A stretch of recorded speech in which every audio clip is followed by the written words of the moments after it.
he knew better than anyone. He knew every storyline and every path to victory. With that knowledge, he thought surviving to the end would be easy. But there was one thing he never expected. Countless other players had been dragged into the game with him. What should have been an effortless run became dangerously unpredictable the moment those players arrived. Before all this, Jin-hyuk had been hopelessly addicted to dopamine. The Premier League, extreme sports, martial arts, and parkour. He had tried them all for the rush. But eventually, none of them excited him anymore. So, he turned to something even more intense: post-apocalyptic survival games. As he chased bigger and bigger thrills, he mastered nearly every game in the genre and became a true hardcore veteran. Yet no game thrilled him more than Apocalypse Safe Zone. The game began with a meteor striking Earth and plunging the world into an ice age. The survivors built safe zones just to stay alive. The game had 9 safe zones, 8 of which were available as starting regions: candy, cola, cigarette, beer, muscle, knife, love, and unicorn. It took Jin-hyuk an enormous amount of time to finally clear the game. Players chose one region as their starting point and began as 10-year-old children. If they survived the early game, they had to prepare for the end game before turning 20. Because the moment they reached 20, the second apocalypse would begin.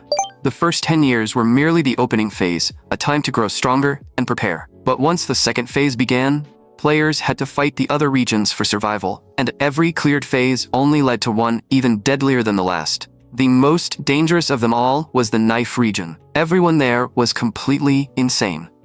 The moment they found a survivor from another region, they killed them without hesitation. Jin-hyuk spent days barely eating or sleeping until he finally cleared the game on its brutal hell difficulty. Then he uploaded a complete walkthrough to the platform. Countless players flooded the comments to thank him for sharing it. But one hater named Corner Husband started complaining, claiming the guide was nowhere near as easy to follow as Jin-hyuk made it sound, and relentlessly attacking him. Another user named Bastard joined in and started cursing him out.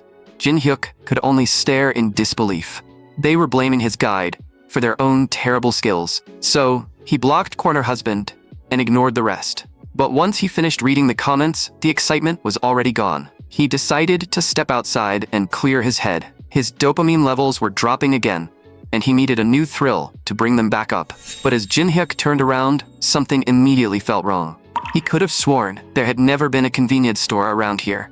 Had it just opened? Once inside, however, he found that its interior looked exactly like the convenience store from Apocalypse Safe Zone.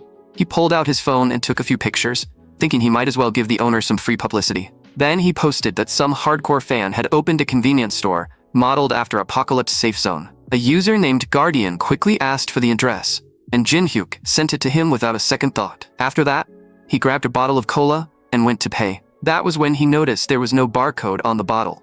Before he could react, the mysterious man struck him in the back of the head. When Jin-hyuk opened his eyes again, he was inside the world of Apocalypse Safe Zone. Beside him, a blonde kid was yelling at the top of his lungs. Once they figured out what had happened, the boy introduced himself by his username, Corner Husband. Jin-hyuk was speechless. This was the exact hater who had attacked him online. Then, Corner Husband asked for Jin-hyuk's username. Jin-hyuk froze. He had never imagined meeting one of his haters like this, and revealing his identity would only make things painfully awkward. He obviously couldn't admit that he was the author of the walkthrough, so he borrowed the username of another commenter. "My username is Bastard. You probably saw my comment." After exchanging information, Jin-hyuk learned that Corner Husband had gotten the store's address from Guardian. Jin-hyuk had been wondering how the guy had found the store and ended up here. It turned out Guardian had shared the address Jin-hyuk sent him. Corner Husband went to the store and was dragged into the game as well. If that was true, things could be much worse than Jin-hyuk thought. There might be many more players trapped in this world. Once Phase 2 began, they would have to compete with players from the other regions and risk their lives fighting one another. But that was a problem for later. Right now, they needed to figure out how to survive. Just then, Corner Husband's eyes lit up. If we're inside a game, shouldn't we have access to its system? You know, shops, skill windows, levels, stat points, all that fantasy stuff. Filled with anticipation, he shouted, "Status window, open." But even after waiting, nothing happened. There was no window, no system, nothing. Corner Husband dropped to his knees in despair. "We got transported into a game without a system, and now we're kids? How is that fair? This is basically a death sentence." Jin Hyuk felt responsible for dragging him into this and wanted to offer some comfort, but he had no idea what to say. Fortunately, corner husband let out a sigh and quickly accepted reality. So, bastard, what do we do now? Have you played the Kola region? How far did you get? Can you carry me? Jin Hyuk had to think carefully. Since he was pretending to be bastard, he needed to downplay his progress or risk exposing himself. So Jin Hyuk told him that he had reached the unicorn region. Quarter husband was clearly stunned. He immediately challenged him. This is no time to lie. Even among the guide author's die-hard followers, hardly anyone has made it to the unicorn region. Then, he suddenly shot to his feet. Wait, that bastard author was the first person to post the convenience store's address. If we got transported here, he must be here too. Maybe he even started in the unicorn region. Jin Hyuk began to panic. Why did someone who supposedly hated him know so much about him? Then he remembered that corner husband had commented beneath his latest walkthrough. Hoping to draw out more information, Jin Hyuk claimed he was also a fan of the author, even though he had never posted in the community. Then he tested him. I've read all of his guides, haven't you? I remember seeing you comment every time.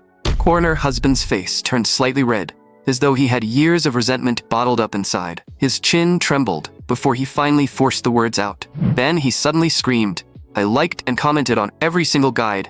I kept praising that son of a bitch, and that bastard blocked me. Jin Hyuk could only smile awkwardly, so corner husband didn't truly hate him. He had simply thrown a fit after Jin Hyuk blocked him without explanation.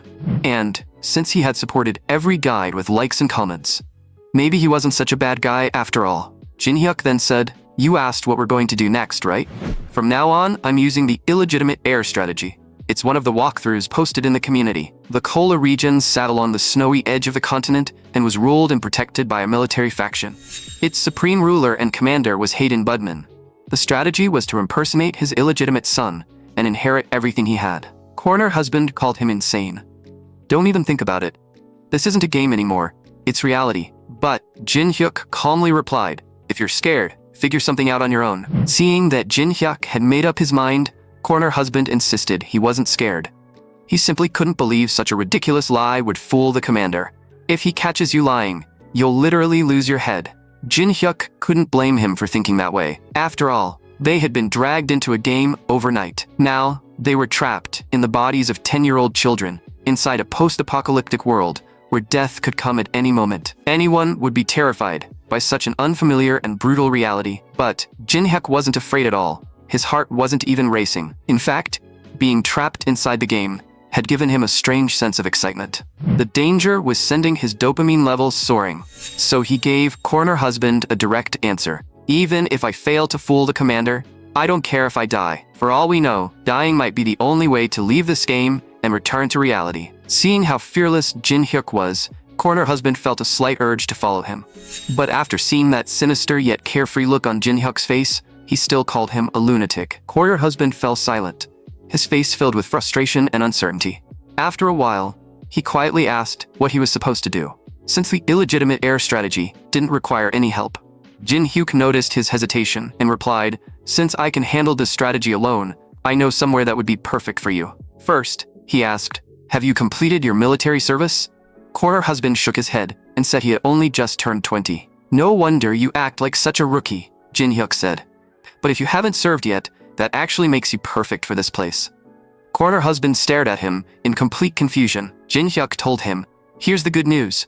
You're about to enlist. Corner husband went completely numb. He had escaped mandatory service in reality, only to face it inside a game. You suddenly tell me I have to join the military, and you expect me to be happy about it? Jin Hyuk helplessly explained that their characters were homeless orphans. The 9 safe zones have been created to protect humanity from alien creatures. The first apocalypse began when a massive meteor struck Earth and plunged the world into an ice age. Countless, mysterious alien creatures poured out of the meteor. To escape them, the unicorn region took to the skies, while the beer region moved underwater. Except for those 2, every other safe zone had to regularly deploy troops to suppress the aliens. If they enlisted now, they would inevitably be dragged into those battles. The game also required every character to begin military service at the age of 10. Unfortunately, they were both orphans with no one to care for them. They had no homes, no families, and almost no way to survive. Joining the military was their best option. It provided food, shelter, and training with firearms. Corner husband understood the logic and reluctantly agreed that survival had to come first. But then he realized something important. I don't speak English. How am I supposed to survive in the military? Jin Hyuk hadn't considered that.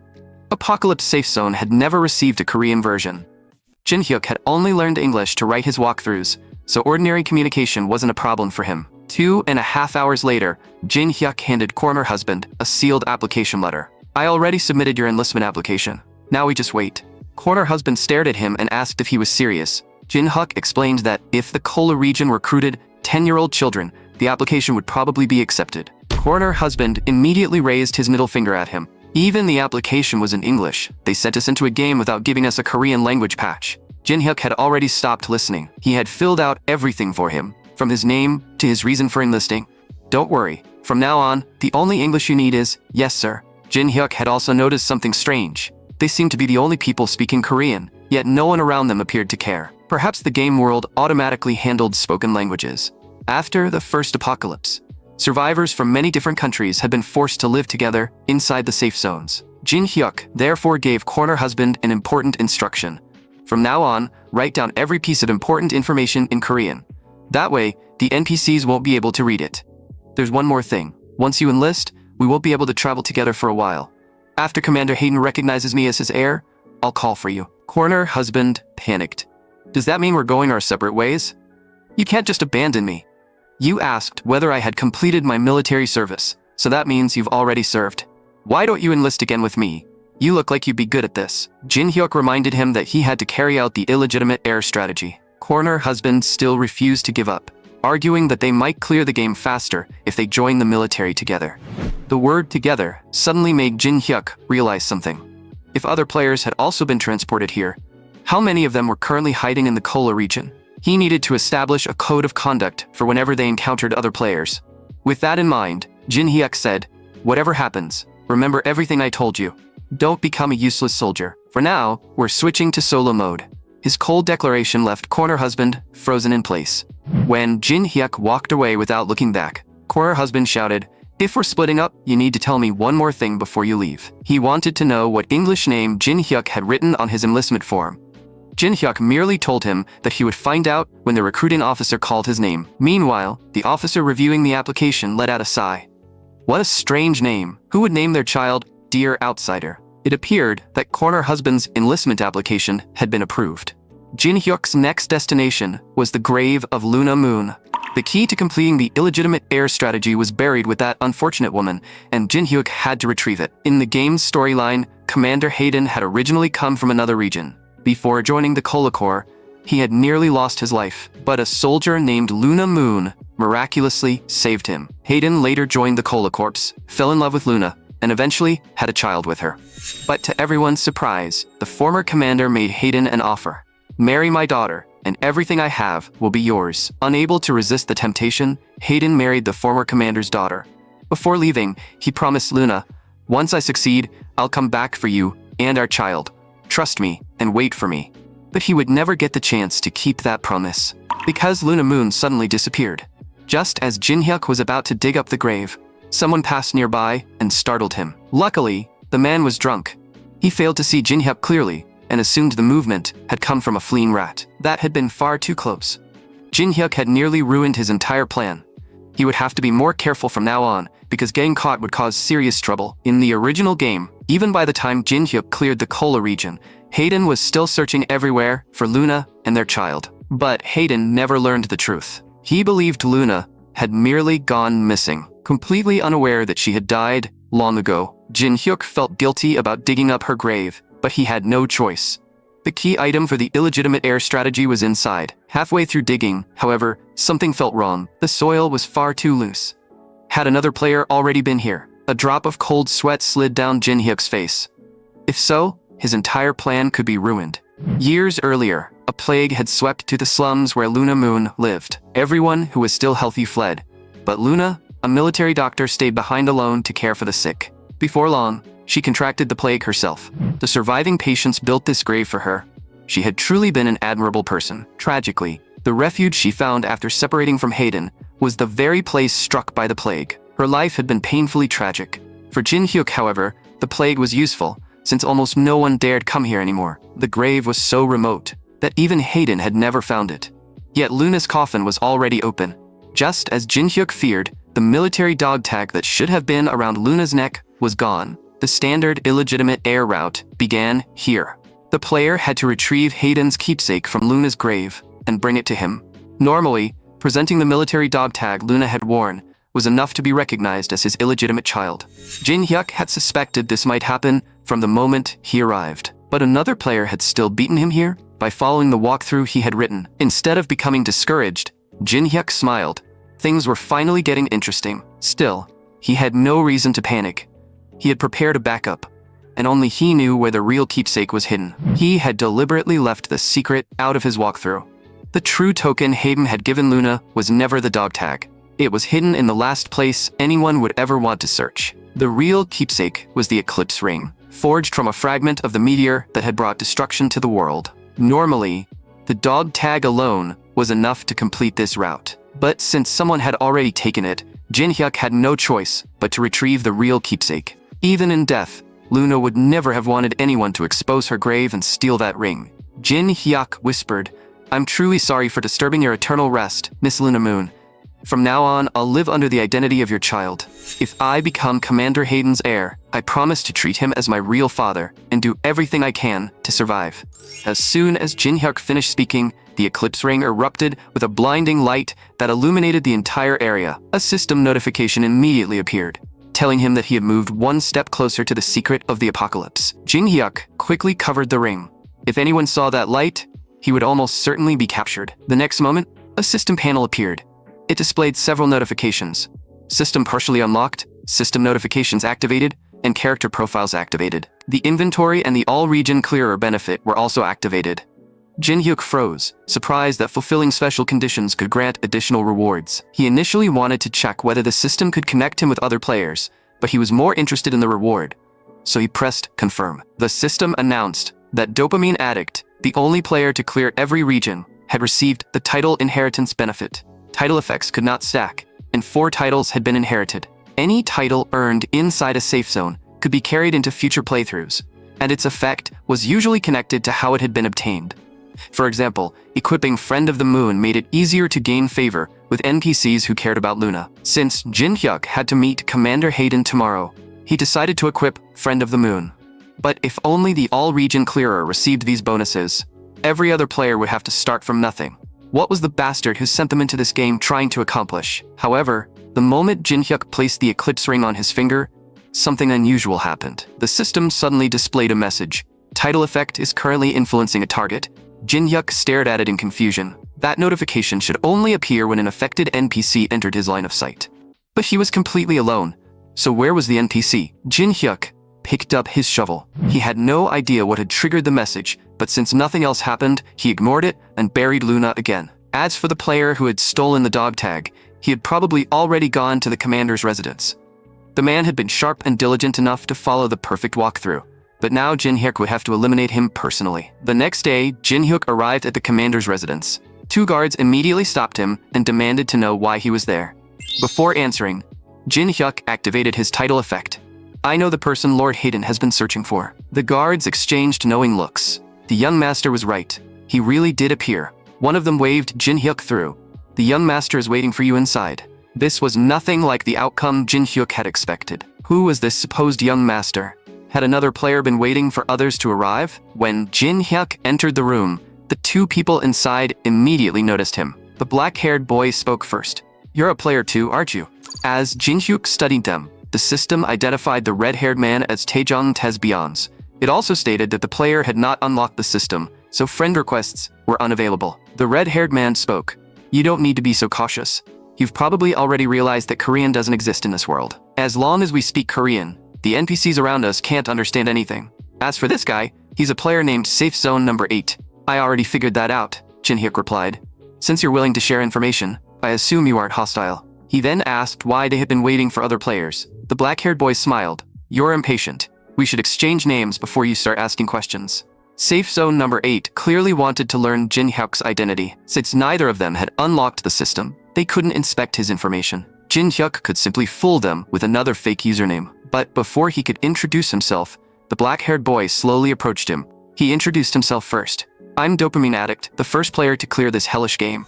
Jin Hyuk finally realized that Safe Zone number 8 had been impersonating him. After noticing Jin Hyuk's expression, the imposter smiled proudly. Looks like you recognize me. I'm quite famous on the community forum, so I'm not surprised. They call me the only player to clear every region in Apocalypse Safe Zone. I'm also the one who uploaded the complete walkthrough. Jin Hyuk stood frozen after hearing those words. This guy was clearly imitating him. Was Jin Hyuk really this obnoxious in the eyes of his fans? After finishing his introduction, Safe Zone number 8 continued. You walked in here without any preparation. Do you honestly think you can simply leave? The fact that you found this place means you also know about the illegitimate heir strategy. But you don't have the necessary keepsake, so you can't complete the route. Still, you were confident enough to come here, which means you might be useful. He pointed toward the red-haired man. Would you like to become my subordinate and follow me, just like him? After listening to the entire speech, Jin Hyuk finally understood what the imposter was thinking. Most players who were unexpectedly transported into this world couldn't immediately adapt to their new lives. Many of them would fail and die before they could even attempt a proper strategy. Only those who successfully adapted would gather together and develop plans. Safe Zone number 8 was recruiting useful pawns for his own benefit. He intended to become Commander Hayden's successor, and accomplishing that goal would require capable followers. That was why he was so eager to recruit Jin Hyuk. Safe Zone number 8 gave Jin Hyuk 1 day to consider his offer. But Jin Hyuk rejected him immediately. He had never intended to cooperate with the imposter. Instead, Jin Hyuk told him to bring Commander Hayden and claimed he could prove that Safe Zone number 8 was Hayden's son. This man had dared to use Jin Hyuk's own strategy, so even if he was a fan, Jin Hyuk intended to outplay him. I'll prove to the commander that you're his son, and show you what a real strategy looks like. A moment later, Safe Zone number 8 left the room. While the imposter went to fetch Hayden, Jin Hyuk turned toward his red-haired companion. If Safe Zone number 8 had deliberately recruited this man, the redhead must possess some useful abilities. Jin Hyuk quickly approached him. Did you also come here for the illegitimate heir strategy? Are you two partners, or have you actually become his subordinate? The red-haired man began explaining his past. He revealed that he and the man he believed to be Dopamine Bro had appeared in the same location after being transported into the game. Jin Hyuk couldn't believe the imposter had started exploiting his reputation immediately. Why do you keep following him? You could have enlisted on your own. The red-haired man grimaced. I only started playing this game after finishing my military service. Then I got transported here, and the first thing they wanted me to do was become a soldier again. Of course I refused. Jin Hyuk finally understood why Safe Zone number 8 had kept him around. The red-haired man was mild-mannered, but his military training made him a capable fighter. Jin Hyuk then asked, don't you resent Dopamine Addict? You're only trapped here because he shared the convenience store's address. But the red-haired man said he didn't blame Dopamine Addict at all. In fact, he was delighted. Jin Hyuk's eyes widened. He had assumed everyone dragged into the game would hate him. Yet this man was actually happy about it. The red-haired man excitedly explained, getting to play a game with Dopamine Bro makes my heart race. I'm one of his biggest fans. He's my idol. The redhead was clearly too excited to think straight. In his mind, Dopamine Bro was the ultimate veteran of this game. Now that we're all inside this world, why wouldn't I follow him? Jin Hyuk knew the man was his fan, but hearing those words still sent chills down his spine. The redhead continued, if you want to survive the apocalypse, you should do exactly what Dopamine Bro tells you. His personality is definitely unusual, but he'll make sure you stay alive. Jin Hyuk finally felt relieved. He then asked the most important question. You're completely loyal to Dopamine Addict, right? The red-haired man didn't understand why he was asking, but immediately confirmed that he was a die-hard fan. Jin Hyuk breathed a sigh of relief. It appeared that his own team was about to gain another member. Just then, the door swung open. Commander Hayden slowly entered the room, followed closely by Safe Zone number 8, the man impersonating Jin Hyuk. The moment Jin Hyuk and Hayden made eye contact, the Friend of the Moon title activated. Jin Hyuk already knew what the title was supposed to do, but what happened next still shocked him. Because he possessed Luna's Eclipse Ring, the title's effect had doubled. Hayden slowly approached Jin Hyuk and suddenly dropped to his knees. You look exactly like Luna. Jin Hyuk began to wonder whether the title merely increased affection. Did he genuinely resemble Luna that much? Safe Zone number 8 sensed that something was wrong and hurriedly shouted, weren't you going to testify that I'm father's son? Hurry up and say something. Jin Hyuk ignored him and calmly reached into his pocket. He took out Luna's Eclipse Ring and told Hayden, This is the keepsake my mother left behind. Hayden's entire body trembled when he saw the ring, as though he were looking at his most precious possession. Safe zone number 8 was completely bewildered. He desperately wanted to know what made that worn-out ring so important. Hayden slowly rose to his feet and turned towards safe zone number 8. You claim to be my son, yet the ring belonging to the woman I loved is in another child's hands. Safe zone number 8 was overwhelmed by panic. Why was this mysterious ring the real proof? Wasn't the dog tag supposed to be the keepsake? Safe zone number 8 immediately claimed that the ring belonged to him and that Jin-hyuk had stolen it. But the moment he said it, Hayden angrily silenced him. If you lie to me again, I will show you no mercy, even if you are only a child. Yet Safe Zone number 8 continued muttering that this was impossible. The walkthrough clearly said the dog tag was the key. How could it suddenly be a ring? Then an extremely unlikely possibility crossed his mind. He stared at Jin-hyuk in terror. Who exactly are you? I have the dog tag required to clear this route. If there's another way to complete it, then you must be that person. But before he could expose Jin-hyuk's identity, a system panel suddenly appeared and announced that his strategy had failed. Safe Zone number 8 looked terrified, as though he had suddenly lost the ability to breathe. The panel displayed another notification, eliminating player whose strategy has failed. Before anyone could understand what was happening, he collapsed and stopped moving. At the same time, the system informed Jin-hyuk that ownership of every item belonging to Safe Zone number 8 was being transferred to him. Even though Jin-hyuk was a veteran of the game, he had never encountered anything like this. Hayden immediately picked up the unconscious child and ordered his men to take him to the infirmary. The transfer reminded Jin-hyuk of the game's PvP system. Item ownership normally changed only after one player successfully defeated another. Jin-hyuk let out a sigh. Did failing the strategy now mean death? He couldn't be certain, but perhaps dying would return a player to reality. If that was true, it might actually be the best possible outcome. The red-haired man, Byons, was devastated. He couldn't understand why his beloved dopamine bro had suddenly collapsed. Jin-hyuk told him to calm down, because that imposter had never been dopamine addict. Have you already forgotten all those comments you used to leave beneath my walkthroughs? You claim to be my fan, yet you can't even recognize me?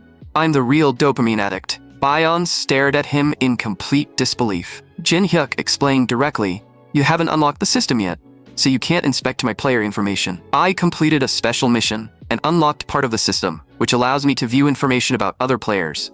Your real name is Byons. I can see it through the system.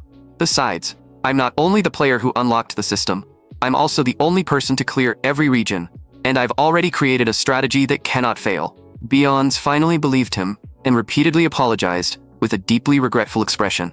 I knew something felt wrong. There's no way the real dopamine bro would fail that quickly. His sudden change in attitude nearly made Jin-hyuk lose his patience.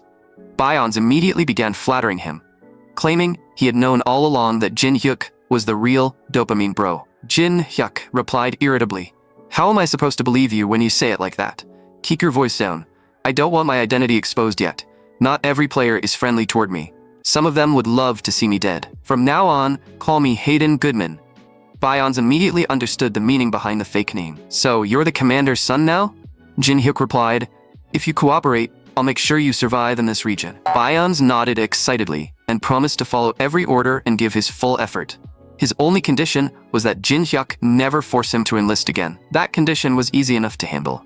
As long as Byons wasn't forced into the military, he would remain cooperative. If he were drafted, however, he might become a completely different person. The Kola region was relatively easy to clear, but there was only so much anyone could do in a 10-year-old body. With players scattered across the other regions, Jin-hyuk needed to gain as many allies as possible. For now, however, he had something even more important to investigate. It was his new mission, the secret of the apocalypse. Every region contained a special item, forged from meteorite fragments, and Jin-hyuk had known that since his first playthrough. But only after obtaining the Eclipse Ring did the system inform him that he had taken one step closer to uncovering the secret of the apocalypse. This was the first time the system had revealed any information about the apocalypse. After Jin-hyuk obtained the Eclipse Ring, several system functions had also been unlocked. That outcome was completely unexpected.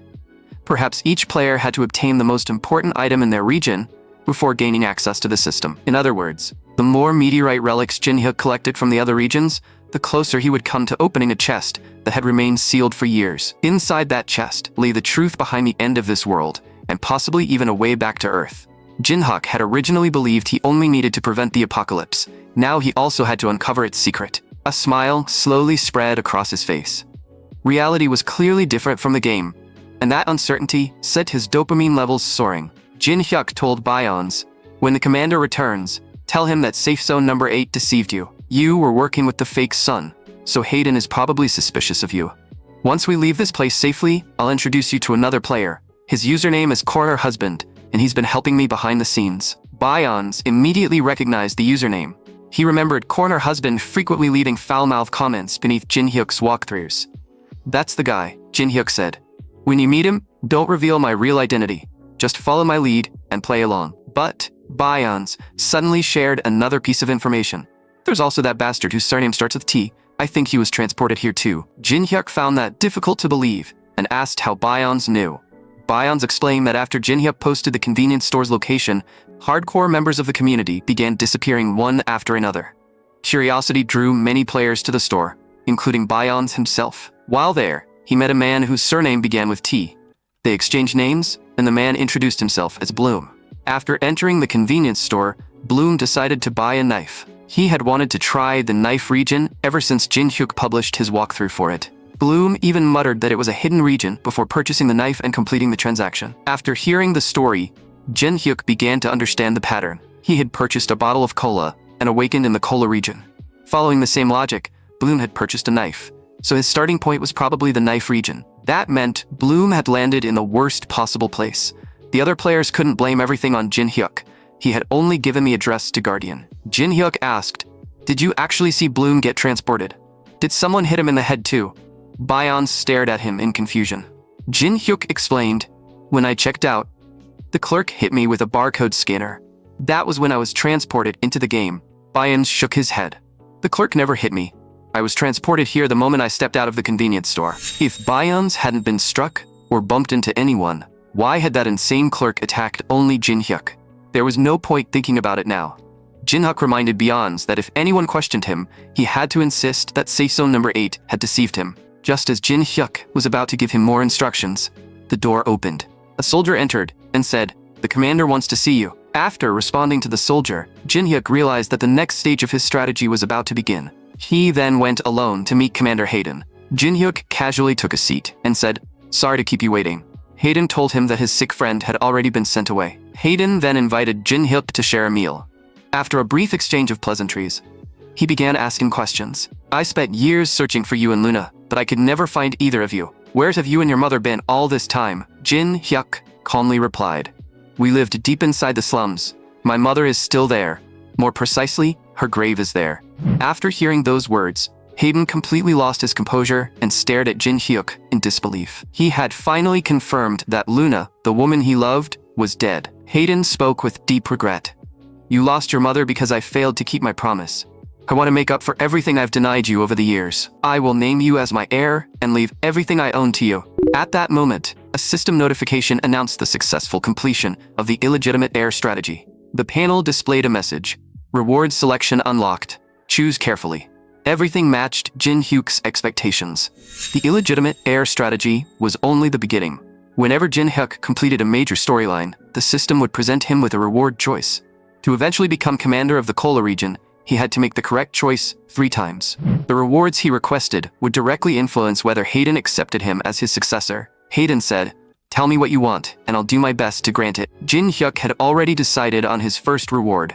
"I want you to visit my mother's grave regularly and pay your respects." The more often Hayden visited Luna's grave, the more people would realize how much the commander valued Jin-hyuk. If Hayden also began paying attention to the slums, Jin-hyuk's succession points would increase. Hayden accepted the request immediately, without hesitation. "Now that I know where she is, I will visit her often." The system displayed another notification.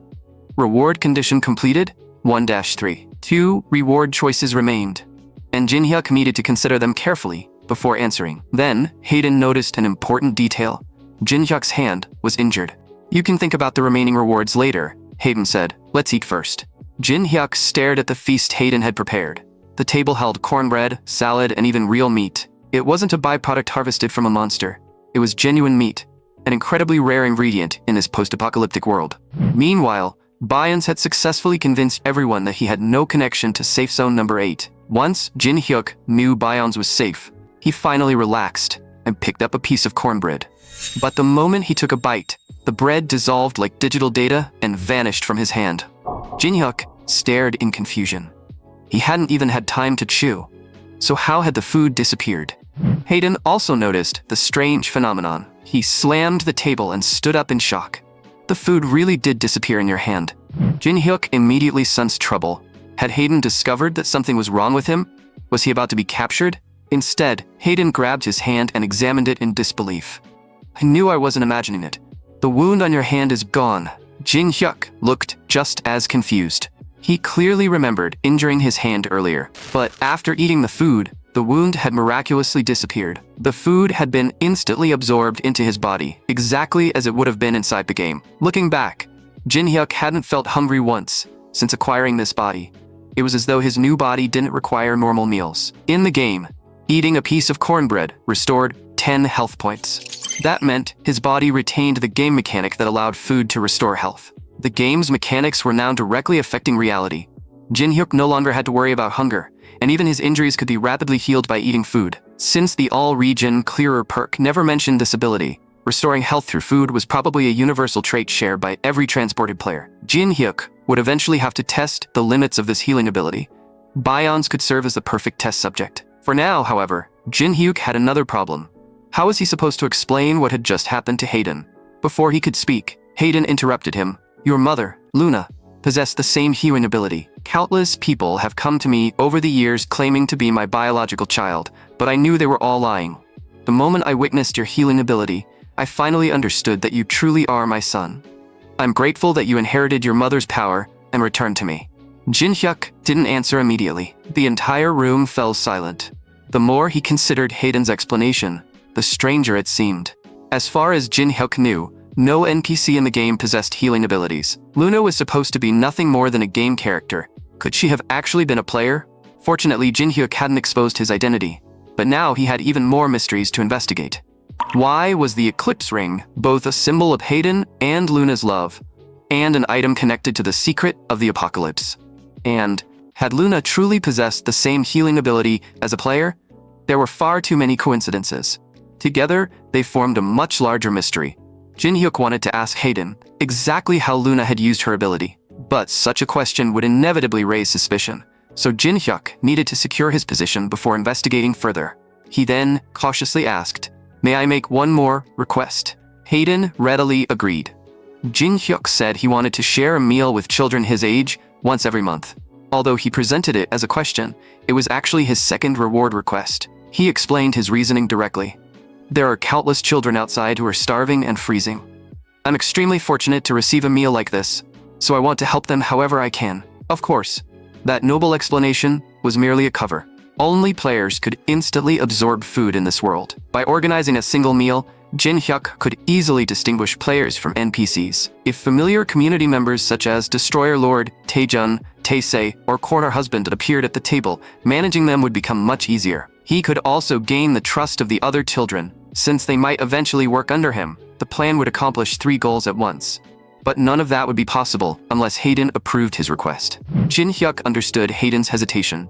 From a commander's perspective, the gathering might be interpreted as a political welfare program, but it was far from impossible. The longer Hayden considered it, the more certain Jin Hyuk became that one final sentence would make him agree. Jin Hyuk lowered his voice. If this request is too difficult, I can just drink water. Back when I couldn't find anything to eat outside, I survived by eating snow. At least, snow didn't cost anything. So, could you please consider granting this one wish? Jin Hyuk then looked at him pitifully and quietly said, "Dad." His words, combined with that single name, struck Hayden like lightning.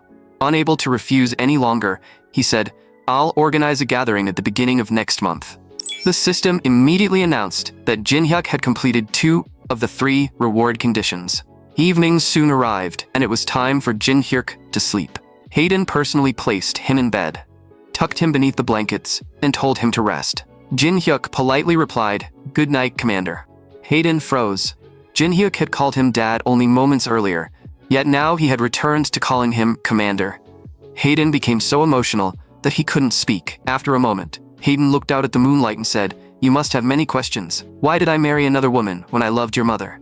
Why couldn't I protect her despite being the commander?" He gently stroked Jin-hyuk's head.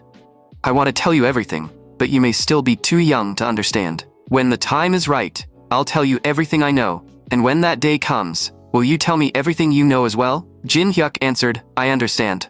Seeing that there was nothing else to discuss, Hayden said, "That's enough for tonight. Get some rest." But just as Hayden turned to leave, he suddenly stopped. Hayden turned back and said, "You can call me Dad. Please stop calling me Commander. It only makes me feel more guilty." Jin-hyuk couldn't help thinking that calling Hayden Dad was remarkably effective. Still, genuinely accepting him as a father would take time. But Jin-hyuk would use the word whenever necessary. After all, he planned to rely on Hayden to manage this safe zone for him. Just then, the system panel appeared again. 2 or more players have unlocked the system. Chat function activated. Jin-hyuk immediately sat up in bed. He hadn't expected the chat function to activate so quickly. Another player had clearly unlocked the system. When the panel asked whether he wanted to enter the public chat room, Jin-hyuk realized he could use it to confirm whether meteorite relics were truly the key to unlocking the system. He reached out and pressed enter. The username, Dopamine Addict, immediately appeared inside the public chat room. To Jin-hyuk's surprise, the other player who had unlocked the system was that bastard T. The moment Jin-hyuk saw the name, he froze in shock. If his theory was correct, T had been transported into the knife region. The knife region's meteorite relic was the key item in the resident massacre strategy. Jin-hyuk was so alarmed because the knife region was a living hell filled with deranged murderers. Ruthless killers roamed every street, hunting the weak without mercy. The strategy for obtaining the meteorite relic was equally brutal. To complete its final stage, the player had to eliminate every resident in the region. It would be a complete massacre. The task appeared impossible, but there was a method. During the strategy, the player could obtain a special meteorite dagger. While holding it, even a 10-year-old child could kill an enemy with a single strike. That didn't make the route easy. Even Jin-hyuk, a veteran player, had died countless times before barely succeeding. Yet T had not only survived inside that hellish region, he had also unlocked the system. He was clearly more than an ordinary fan and was probably dangerous in the real world as well. The moment Jin-hyuk entered the chat room, T sent him a message. "Are you dopamine addict?" Since T had spoken first, Jin-hyuk began considering what information he should extract. Had T also unlocked the system by obtaining a meteorite relic? How far had he progressed? T sent another message.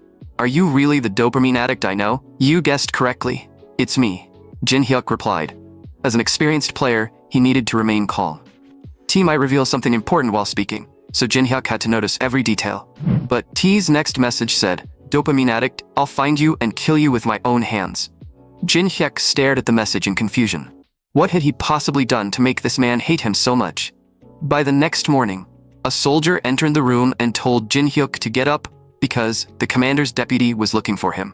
But Jin-hyuk was already awake and fully dressed. He turned toward the soldier. "Where should I meet the deputy?"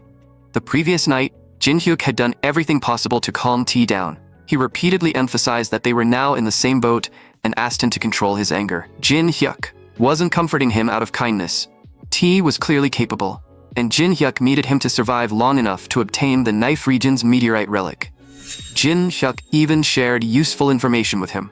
Although T admitted the information had value, he showed Jin-hyuk no gratitude. He declared, "Even if you give me useful information, I'll still find and kill you if I survive." But Jin-hyuk wasn't entirely responsible for what happened. He had never expected T's hatred to run this deep. Jin-hyuk understood what T was experiencing. The man was probably living through hell, and his desire to kill Jin-hyuk might be the only thing keeping him alive. So Jin-hyuk told him, "I'm in the Kola region. You need to survive first if you want to come here and kill me." He even encouraged T to keep fighting, so the man wouldn't die before reaching him. T never responded after that. Perhaps he was currently being hunted by another killer. Jin-hyuk soon arrived at the soldiers' training grounds. There he found Commander Hayden's deputy. The deputy turned toward him and spoke in a cold voice. "Yesterday, one child appeared claiming to be Commander Hayden's son. Now, another one has arrived." Although Jin-hyuk had worked with this deputy many times inside the game, meeting him in person still carried an overwhelming sense of pressure. Morso was meticulous, but deeply suspicious. In the game, Jin-hyuk usually poisoned him immediately, because it was the easiest way to deal with him. Morso slowly approached Jin-hyuk and warned him in a cold voice, "Even if you truly are the commander's biological son, You should show some respect. The commander's lawful wife is Lady Daphne. At the end of the day, you're nothing more than an illegitimate child. The murderous look in his eyes told Jin Hyuk that Morso was exactly the same as his game counterpart. This time, however, Jin Hyuk had no intention of killing him. The deputy's name was Morso. He was an orphan who had once served as a child soldier. His brutal childhood made him sensitive and distrustful. But his exceptional abilities eventually earned the military's recognition. Morso had always carried a secret wish. He wanted parents to love their children, and those children to grow up and love the next generation. He dreamed of creating a warm and loving family whose bonds would continue for generations. Then one day, a woman appeared before him. She was Daphne Goodman, the former commander's daughter.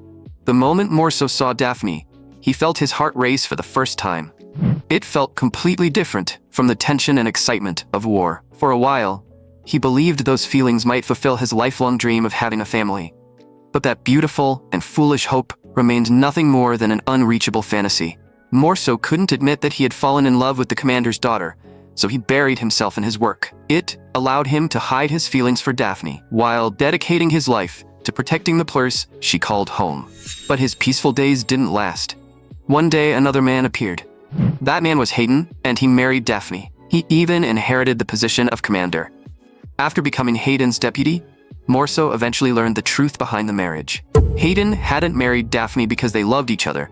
It was a purely political marriage. After discovering that cruel truth, Morso's suppressed feelings slowly transformed into anger. One day, he finally confronted Hayden. "If Lady Daphne were happy, I would never interfere. But you don't love her," he said. "Commander, I acknowledge that your abilities are exceptional, which is why you have been able to maintain this position. Even so, I believe you should end this marriage." Hayden initially admitted that Morso was correct, but he quickly sensed the true reason behind his words. Hayden replied, "Aren't you also recognized as an exceptional talent by the military? Yet instead of pursuing the position of commander, your first demand is that I divorce Daphne. Listen carefully, Morso. Just as you said, there is no love between Daphne and me. I remain here only because I'm waiting to reunite with my real family. Once I find my child and pass this position on to him, Daphne will also regain her freedom." Those words left Morso feeling completely helpless. Hayden then asked him a question. Now, Jin Hyuk asked Morso the exact same thing. "You're in love with Daphne Goodman, aren't you?" Morso froze. He had never expected Jin Hyuk to ask the same question Hayden had asked him years earlier. Jin Hyuk continued, "Just as you said, I may only be an illegitimate child, someone who was never supposed to exist.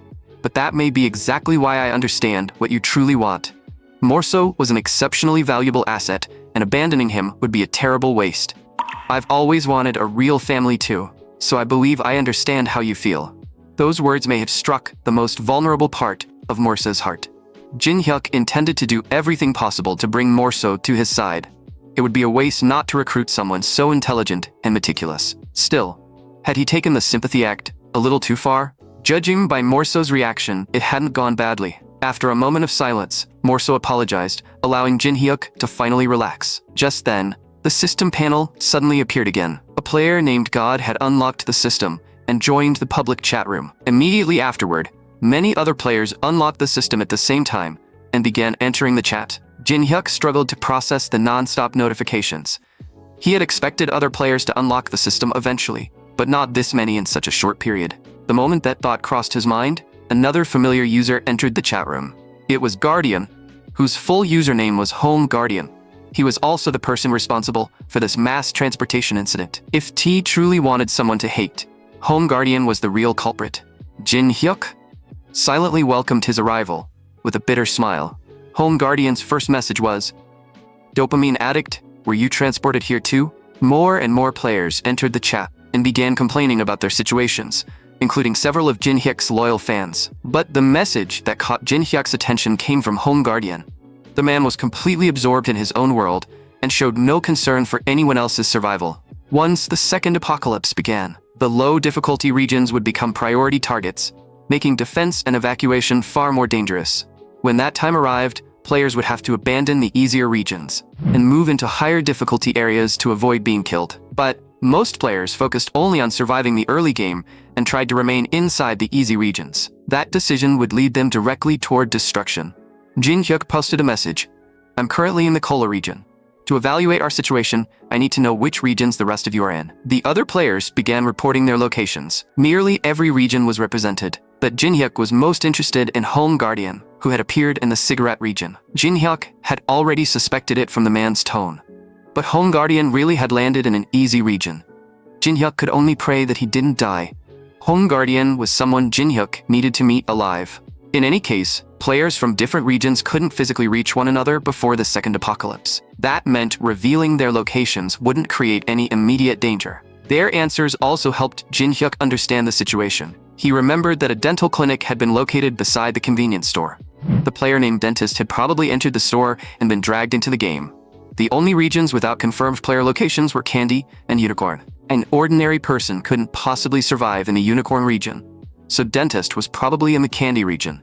Meanwhile, the chat room was filled with frantic discussions between players who behaved like complete beginners. Jin-hyuk could barely get a word in. Still, he forced his way into the conversation and posted a question. I suspect the condition for unlocking the system is obtaining a meteorite relic. Does anyone else here possess one? A player named God responded first, revealing that he owned an earring made from meteorite. The other players then began sharing information about their own meteorite relics. The items varied greatly in size and shape, meaning meteorite relics could take almost any form. But a player named Junkie questioned the theory. Are meteorite relics really connected to unlocking the system? I don't have anything that could be considered an item, yet I still unlocked it. Jin-hyuk found that difficult to believe. Some players clearly possessed meteorite relics, but perhaps the others had unlocked the system simply by touching or brushing against one. In other words, physical contact with a meteorite relic might be enough to unlock system access. Jin-hyuk therefore asked whether they had encountered other players. According to their replies, most of them were already surrounded by other players and had formed teams. The person with system access had naturally become the leader of each group. Jin-hyuk also learned that several other players had gathered in the muscle and love regions, but only one person from each group had unlocked the system. If that was true, physical contact with a meteorite relic couldn't be the only requirement. It was also strange that no player from the Unicorn region had unlocked the system. Jin-hyuk would have to investigate the rules while continuing with his plans. He sighed and dropped back onto the bed. There was no chance he would get any more sleep tonight. Time passed quickly as he continued investigating and preparing. A few days later, inside the Kola region's executive council chamber, the leadership had divided into two major factions: Commander Hayden's faction and Daphne's faction. The two sides were locked in a tense confrontation. A member of Daphne's faction demanded, "Did you find that deserter and her child?" They were clearly referring to Luna and Jin-hyuk. Luna had once been a soldier, but she deserted her post and fled into the slums, where she gave birth to a child. She later helped the residents fight the plague before dying there herself. Hayden didn't immediately respond to their accusations. He simply said, "Perhaps my son can answer that question himself." At that moment, Jin-hyuk slowly entered the council chamber. The instant he stepped inside, the Friend of the Moon title activated several times. Jin-hyuk had expected some hostile looks, but the situation was far worse than he anticipated. More impressive than their hostility, however, was the status of everyone in the room. This was the Kola region's highest council chamber, and every person present was a powerful executive. Half of the Kola region's leadership supported Daphne. The other half consisted of pro-Hayden military officers who had once fought beside Luna. If Jin-hyuk acknowledged Luna as a deserter, he would lose the trust of the pro-Hayden faction.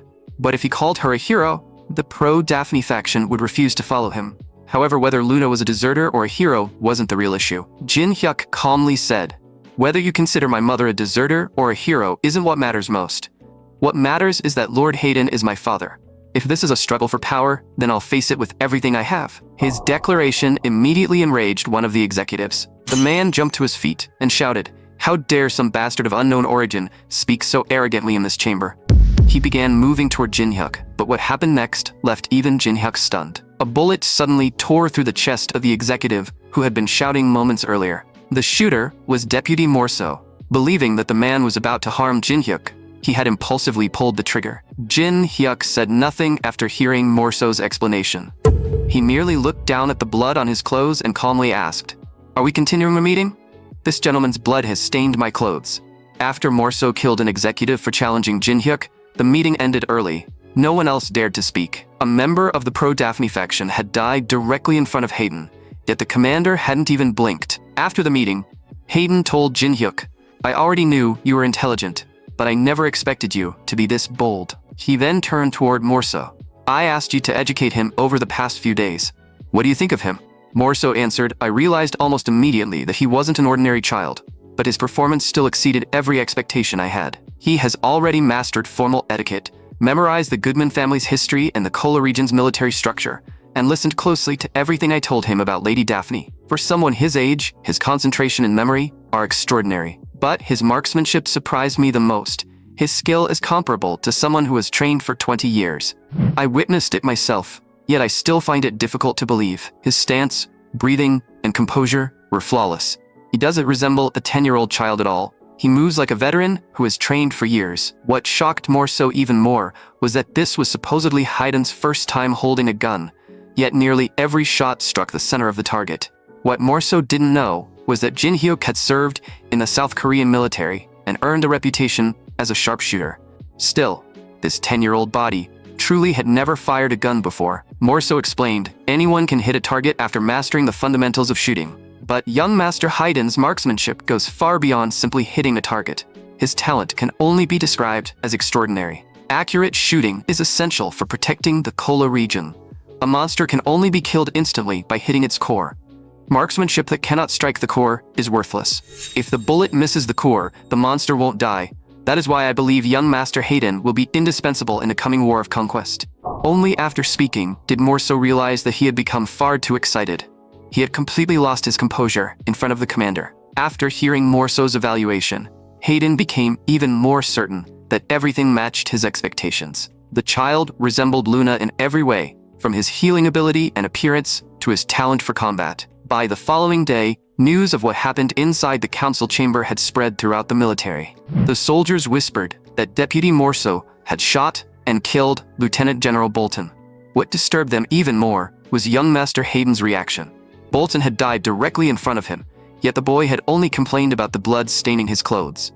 He sounded like a complete psychopath. He had also proposed eating with children from the slums every month, which only made his behavior seem even stranger. Every one of those rumors eventually reached Morso. He immediately visited Jin Hyuk's room and informed him that everyone outside was talking about him. After hearing the rumors, Jin Hyuk asked, "Do I really sound that much like a psychopath?" As he spoke, he slowly shifted his position. "Since we're already discussing what happened inside the council chamber, I have a question for you. You didn't kill Lieutenant General Bolton because of a momentary impulse. You did it deliberately, didn't you?" Morso's expression changed the moment he heard the question. He instinctively touched his eye, a habit that revealed his nervousness. Yet he still claimed that he had no idea what Jin Hyuk meant. Jin Hyuk chuckled. "Your tricks are so obvious that they look like children's games to me. Commander Hayden has wanted to kill the people who insulted Luna for a long time. But as the ruler of an entire region, he couldn't openly choose a side. Now his biological son has appeared, and that son is me. My existence has shifted the balance of power and given Commander Hayden a legitimate reason to begin eliminating his enemies. He used your gun to send everyone a message. Anyone who insults his son will pay with their life. The people who insulted him and Luna will eventually meet the same fate. Commander Hayden probably made an agreement with you beforehand, allowing you to kill anyone who openly disrespects me. Normally, people would continue questioning the illegitimate child who appeared out of nowhere, but that single gunshot silenced most of the opposition. After a moment of silence, Morso said, "Your theory is impressive, but you know I belong to the pro-Daphne faction. Aren't you placing too much trust in me?" Jin Hyuk replied, "I understand that perfectly. I may be Luna Moon's son, which naturally makes me an enemy of the pro-Daphne faction. But I'm also Commander Hayden's son, and I have already made you a promise. I will become Commander Hayden's successor and give Lady Daphne back her freedom. I'm not placing my trust in your loyalty to me. I'm placing it in your loyalty to Lady Daphne." Morso said, "I reached the same conclusion during the council meeting. I have to admit that you possess exceptional political instincts. By the way, I heard that you plan to hold a monthly feast for the child soldiers. Do you already have a specific plan?" His interest surprised Jin Hyuk. Morso was the first person to ask about the feast. "You're certainly treating me more warmly than before. Right now I'm deciding what food to prepare." Morso quietly analyzed the idea. "Your plan is a classic method of winning people's loyalty. Especially in a world like this, nothing wins hearts more effectively than food." As expected of the commander's deputy, Morso understood the situation perfectly. Jin Hyuk didn't need simple obedience. He needed genuine respect. The children knew that they belonged to different social classes, and assumed he had always lived comfortably. A relationship maintained through authority alone would never last. From now on, Jin Hyuk would prove through his actions that he stood beside them. When the next apocalypse arrived, they would obey him and carry out his orders without hesitation. Morso continued, "Since you already have a plan, what would you like me to do? Should I help design the menu or arrange the kitchen duties?" Jin Hyuk smiled. "Neither. We need to begin with hunting." Not long afterward, the two of them were walking through the frozen wilderness. Morso thought the entire plan was insane. They had left the safe zone carrying only a gun. "Young Master Hayden, are you even listening to me?" Jin Hyuk simply told him to be quiet. It was only a hunting trip. So what was the problem? Morso replied helplessly. "I'm concerned because I have to protect you and make sure you are injured. If the commander discovers that I allowed you to get hurt, he'll kill me." But Jin Hyuk believed that personally gathering the ingredients would demonstrate his sincerity. That was why he intended to hunt the food for the feast himself. Morso slowly closed his eyes. "I completely agree with your reasoning, but you have no hunting experience, and this is your first hunt.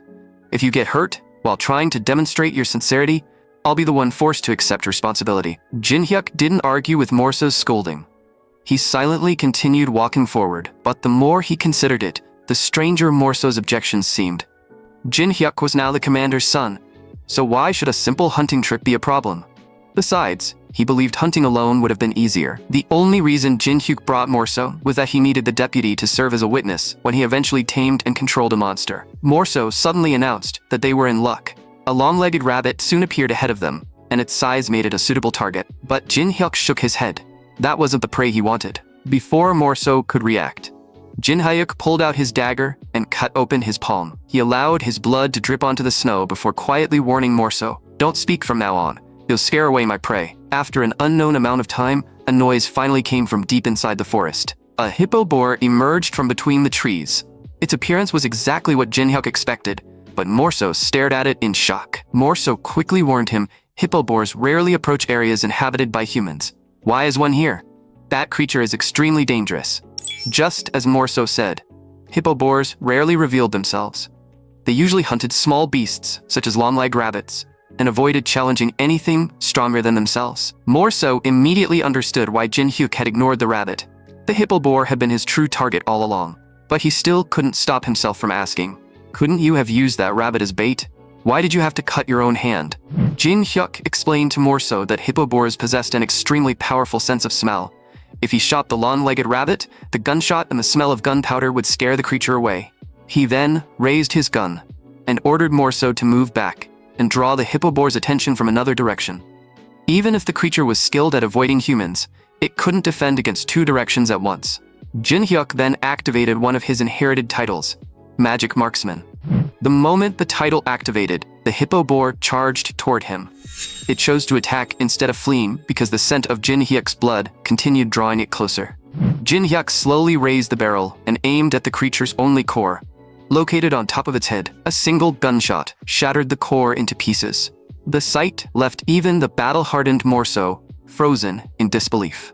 Jin Hyuk was extremely satisfied with the hunt. The hippo boar was large enough to provide all the meat needed for the feast. After the hunt, they carried the hippo boar back to the safe zone. The young soldiers gathered around the tables, staring at the food and swallowing hungrily. Jin Hyuk addressed them. "Thank you all for accepting my invitation. I haven't prepared anything expensive, but there's more than enough pork belly for everyone. Eat as much as you want. I'm also looking forward to working beside all of you." The feast soon began. The young soldiers sat together, happily devouring the pork belly. Corner husband, who had disappeared for some time, finally appeared at the gathering. Jin Hyuk couldn't help commenting that military service hadn't changed Corner husband's personality at all. Just then, Byans approached them and introduced himself. He then asked Corner husband, "Can I call you second brother from now on?" Corner husband pointed at Byans and angrily confronted Jin Hyuk. "You bastard! Why didn't you make this guy enlist with me? The two of us were in exactly the same situation." Jin Hyuk explained. "He already completed his military service, while you had never served. Of course I prioritized you. Besides, do you even know how to use a gun yet?" Byans burst out laughing. "Second brother, you've been in the military this long, and you still don't know how to hold a gun?" Jin Hyuk told them both to calm down and report their current situations. He asked Byans to speak first. Byans said, "I'm working as a servant at the commander's residence. Maybe it's because I'm young, but the senior servants treat me very well. Jin Hyuk immediately asked whether he had learned anything important. A drop of cold sweat appeared on Byeon's forehead. I did hear one thing. Lieutenant General Kadu is having an affair. Jin Hyuk and corner husband completely ignored the useless gossip. Jin Hyuk turned toward corner husband. Had you learned anything about the suppression campaign? Corner husband replied, I heard that we might be drafted into the next suppression campaign. Suppression campaigns usually began after most of the snow had melted. The snow had still been extremely deep when Jin Hyuk and Morso went hunting, so the next campaign was probably still some time away. That problem could wait. Jin Hyuk took out the eclipse ring and had Byeon's and corner husband touch it. Neither of them received a system notification. It appeared that the meteorite relic only worked for Jin Hyuk. To answer their questions, Jin Hyuk explained, I only unlocked the system recently, and I'll need to visit the other regions to confirm its exact rules. For now, it appears that most players unlock the system by touching a specific item. But judging by your reactions, perhaps only one person in each region can receive system access. Corner husband immediately complained. Then what is someone like me who owns nothing supposed to do? Jin Hyuk told him to calm down. The system only gives you character profiles, an inventory, and the chat function. The chat is the only feature that's truly useful. There are currently 8 players in the public chat room, meaning system users have also appeared in the other regions. Corner husband immediately asked, Dopamine addict must be in the chat too, right? Where did that bastard run off to?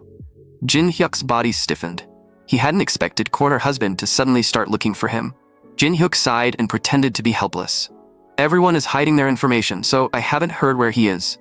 Internally, however, he wondered if he should reveal his identity early and make the other players owe him a favor. But corner husband probably wouldn't believe him. Jin Hyuk was about to confess, actually, when Byeon suddenly interrupted him. There probably aren't any other players in the Kola region. Everyone at the feast ate normally. For now, it appeared that the 3 of them were the only players in the Kola region, though that was merely a theory. However, Luna might also have been a player. Jin Hyuk therefore shared his theory about Luna's true identity with Byeon's and corner husband. After hearing Jin Hyuk's theory, corner husband stared at him in shock. Was it Luna, an NPC from the game? How could she possibly be a player? Jin Hyuk couldn't be certain that his theory was correct. However, everyone claimed that he resembled Luna, making him suspect that she might also have been Asian like them. It wasn't only Commander Hayden. Even more so believed that Jin Hyuk looked remarkably similar to Luna. Luna had also apparently been known as the hero of the suppression campaign. Byeon's and corner husband immediately wondered whether titles were supposed to belong exclusively to players. After all, they had never heard of an ordinary NTC being called the hero of a suppression campaign. But the decisive clue was Luna's ability to heal through food. Exactly like the transported players. Jin Hyuk smiled excitedly. It seems this world contains a story we know nothing about. Doesn't that excite you? There's a brutal war waiting for us. For some reason, whenever Jin Hyuk displayed that excited expression, Byeon's and corner husband began trembling in fear. However, Luna's identity wasn't the only shocking mystery. More importantly, she had possessed the eclipse ring. In the original game, it had been nothing more than an ordinary story item.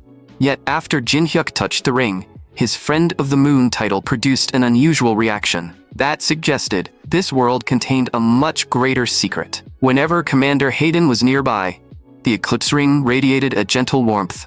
But the moment Hayden left, the ring quickly turned cold, almost as though it were saddened by his departure. The Friend of the Moon title was only supposed to affect NPCs. If so, did that mean an NPC's consciousness was currently residing inside the eclipse ring?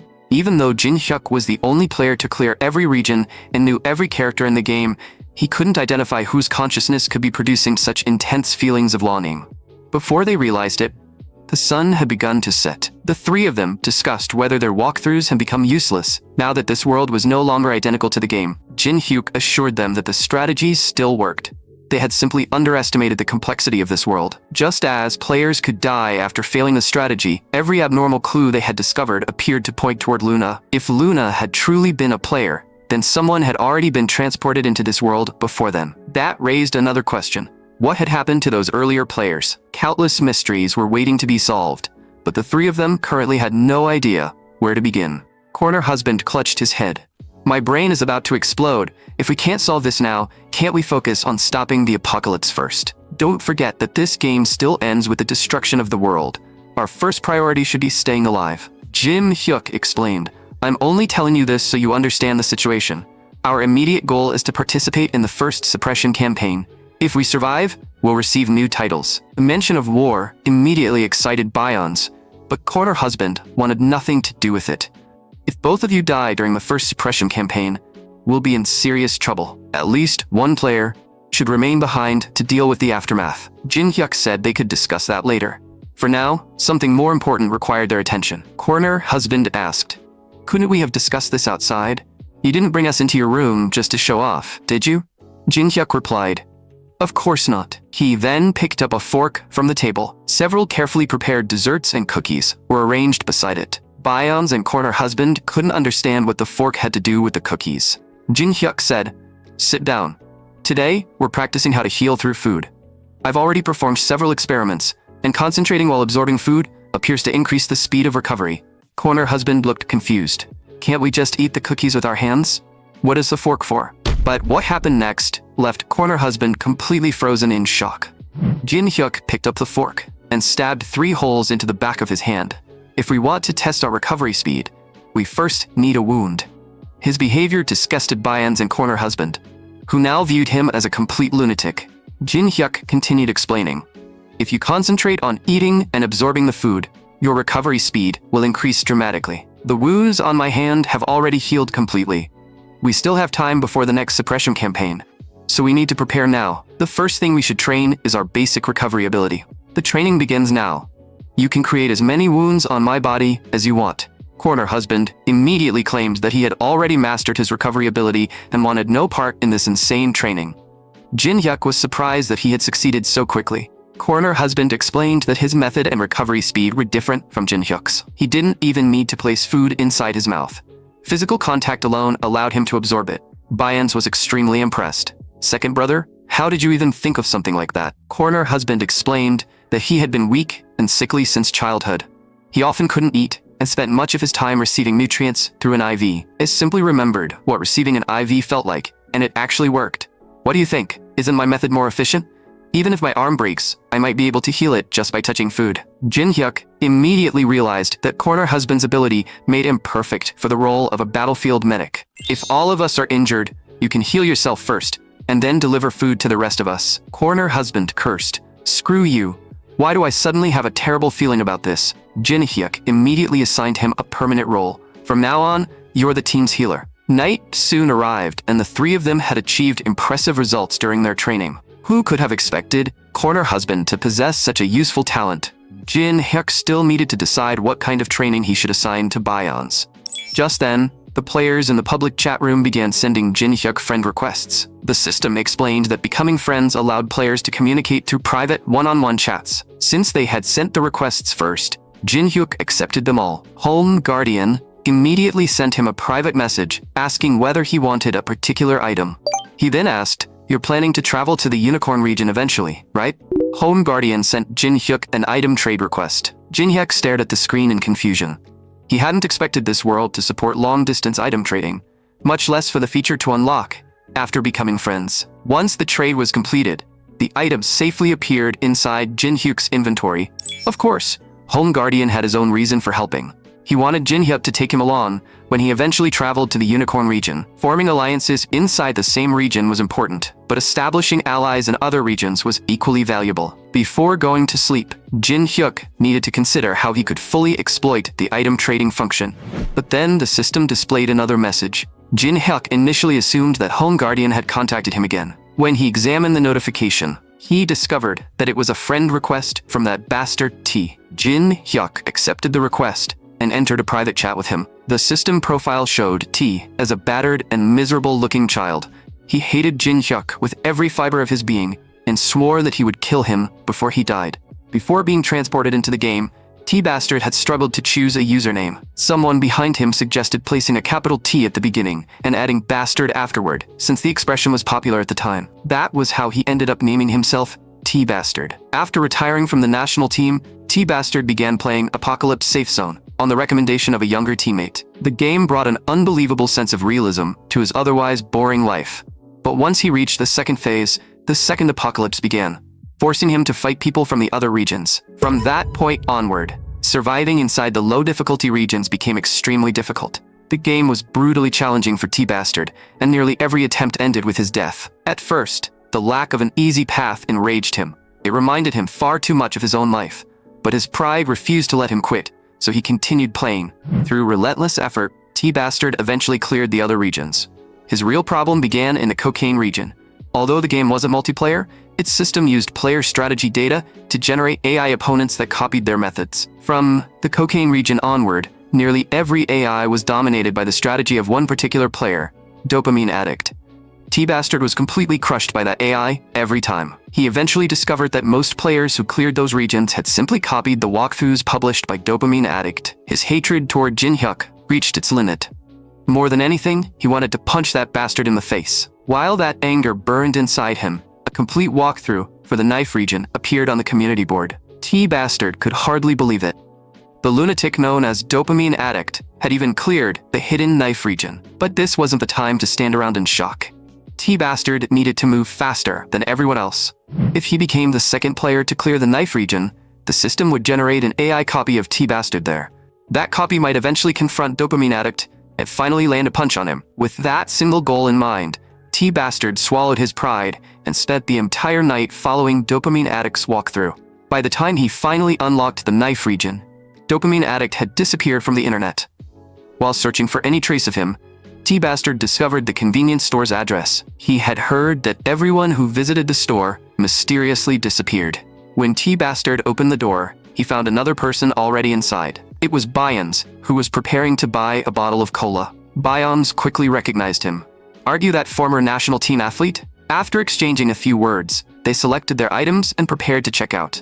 Byams chose the cola, while T-Bastard carried a knife to the counter. His reason for choosing it was simple. He wanted protection against any unexpected danger. But the cashier warned him, "Are you sure you want that knife? I'm serious, you should think carefully." He then added, "You're the first customer to choose this knife. If that's your decision, take it." Apart from the strange part-time cashier, everything seemed normal. T-Bastard couldn't understand where all the missing visitors had gone. But after he walked away, the cashier suddenly called him an idiot. T-Bastard immediately stopped when he heard the insult. He was about to turn around and confront the cashier when a blinding white light completely surrounded his body. The next moment, T-Bastard completely disappeared from the convenience store. That became his final memory of reality. When he opened his eyes again, he was trapped inside the body of a 10-year-old child. To make matters worse, he had landed in the deadly knife region. The deranged cannibals who found him excitedly claimed that they hadn't tasted such tender meat in a long time.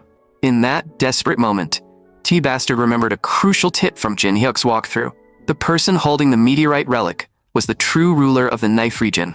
Since the region's lunatics enjoyed eating children, the player had to play dead, infiltrate their base, launch a surprise attack, and steal the meteorite dagger. Thanks to the walkthrough published by Dopamine Addict, T-Bastard successfully obtained the meteorite dagger.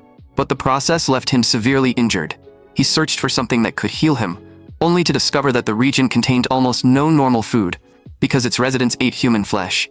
T-Bastard therefore messaged Jin-hyuk and admitted that he couldn't kill him yet. His injuries were too severe, and there was no food nearby. After sending the message, T-Bastard collapsed from exhaustion. He wondered what Jin-hyuk would do, because if nothing changed, he would probably die there. Just then, his system panel suddenly flashed. Jin-hyuk used the item trading function to send him 15 cookies. After completing the trade, Jin-hyuk sent several messages teasing him. T-Bastard immediately regained his determination. "When you reach the knife region, I'll kill you with my own hands." Jin-hyuk replied, "If you obtained the meteorite relic, then you must have studied my walkthrough very carefully." T-Bastard's face instantly turned red. They were supposed to be enemies, yet one sentence had completely embarrassed him. Jin-hyuk smiled, already imagining the expression on his face. With those healing cookies, T-Bastard should be able to survive inside the knife region. Jin-hyuk sent one final message. "You need to stay alive. You still have something that I need you to bring me."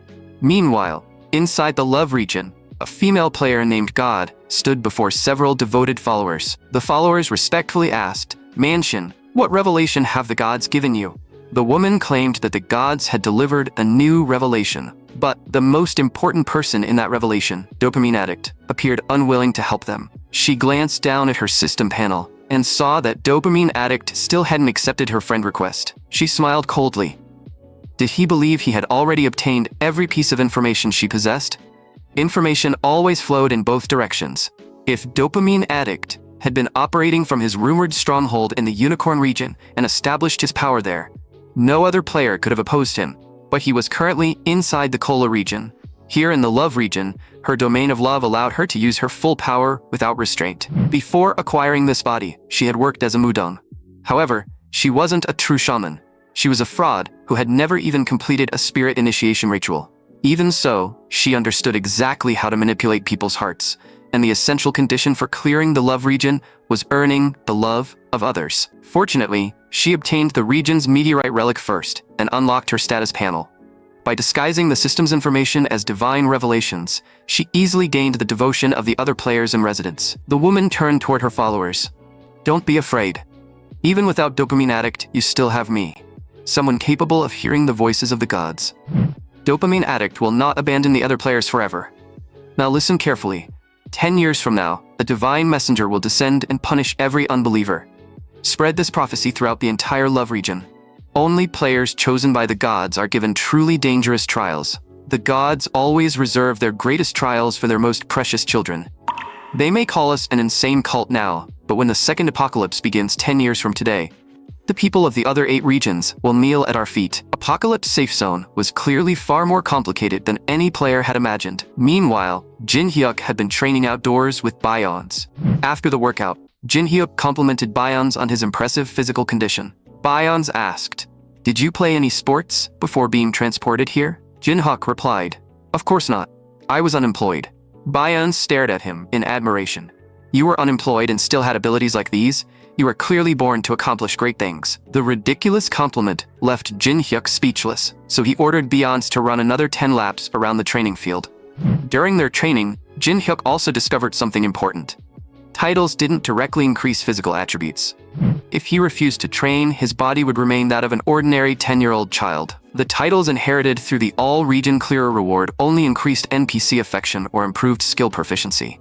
They had no effect on strength, speed, endurance, or any other physical attribute. That raised another question.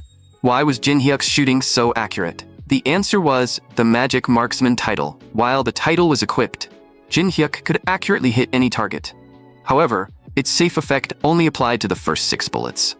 If he ignored the limitation and fired a 7th shot, the bullet would become cursed and automatically strike the person he cherished most. Jin Hyuk had already fired 3 rounds at the training targets and 1 at the hippo boar, leaving him with only 2 safe bullets. If he eventually fired the 7th shot, it would probably strike Commander Hayden, the person with the highest current affection toward him. Jin Hyuk needed to avoid that at all costs. Ideally, he would never activate the title again.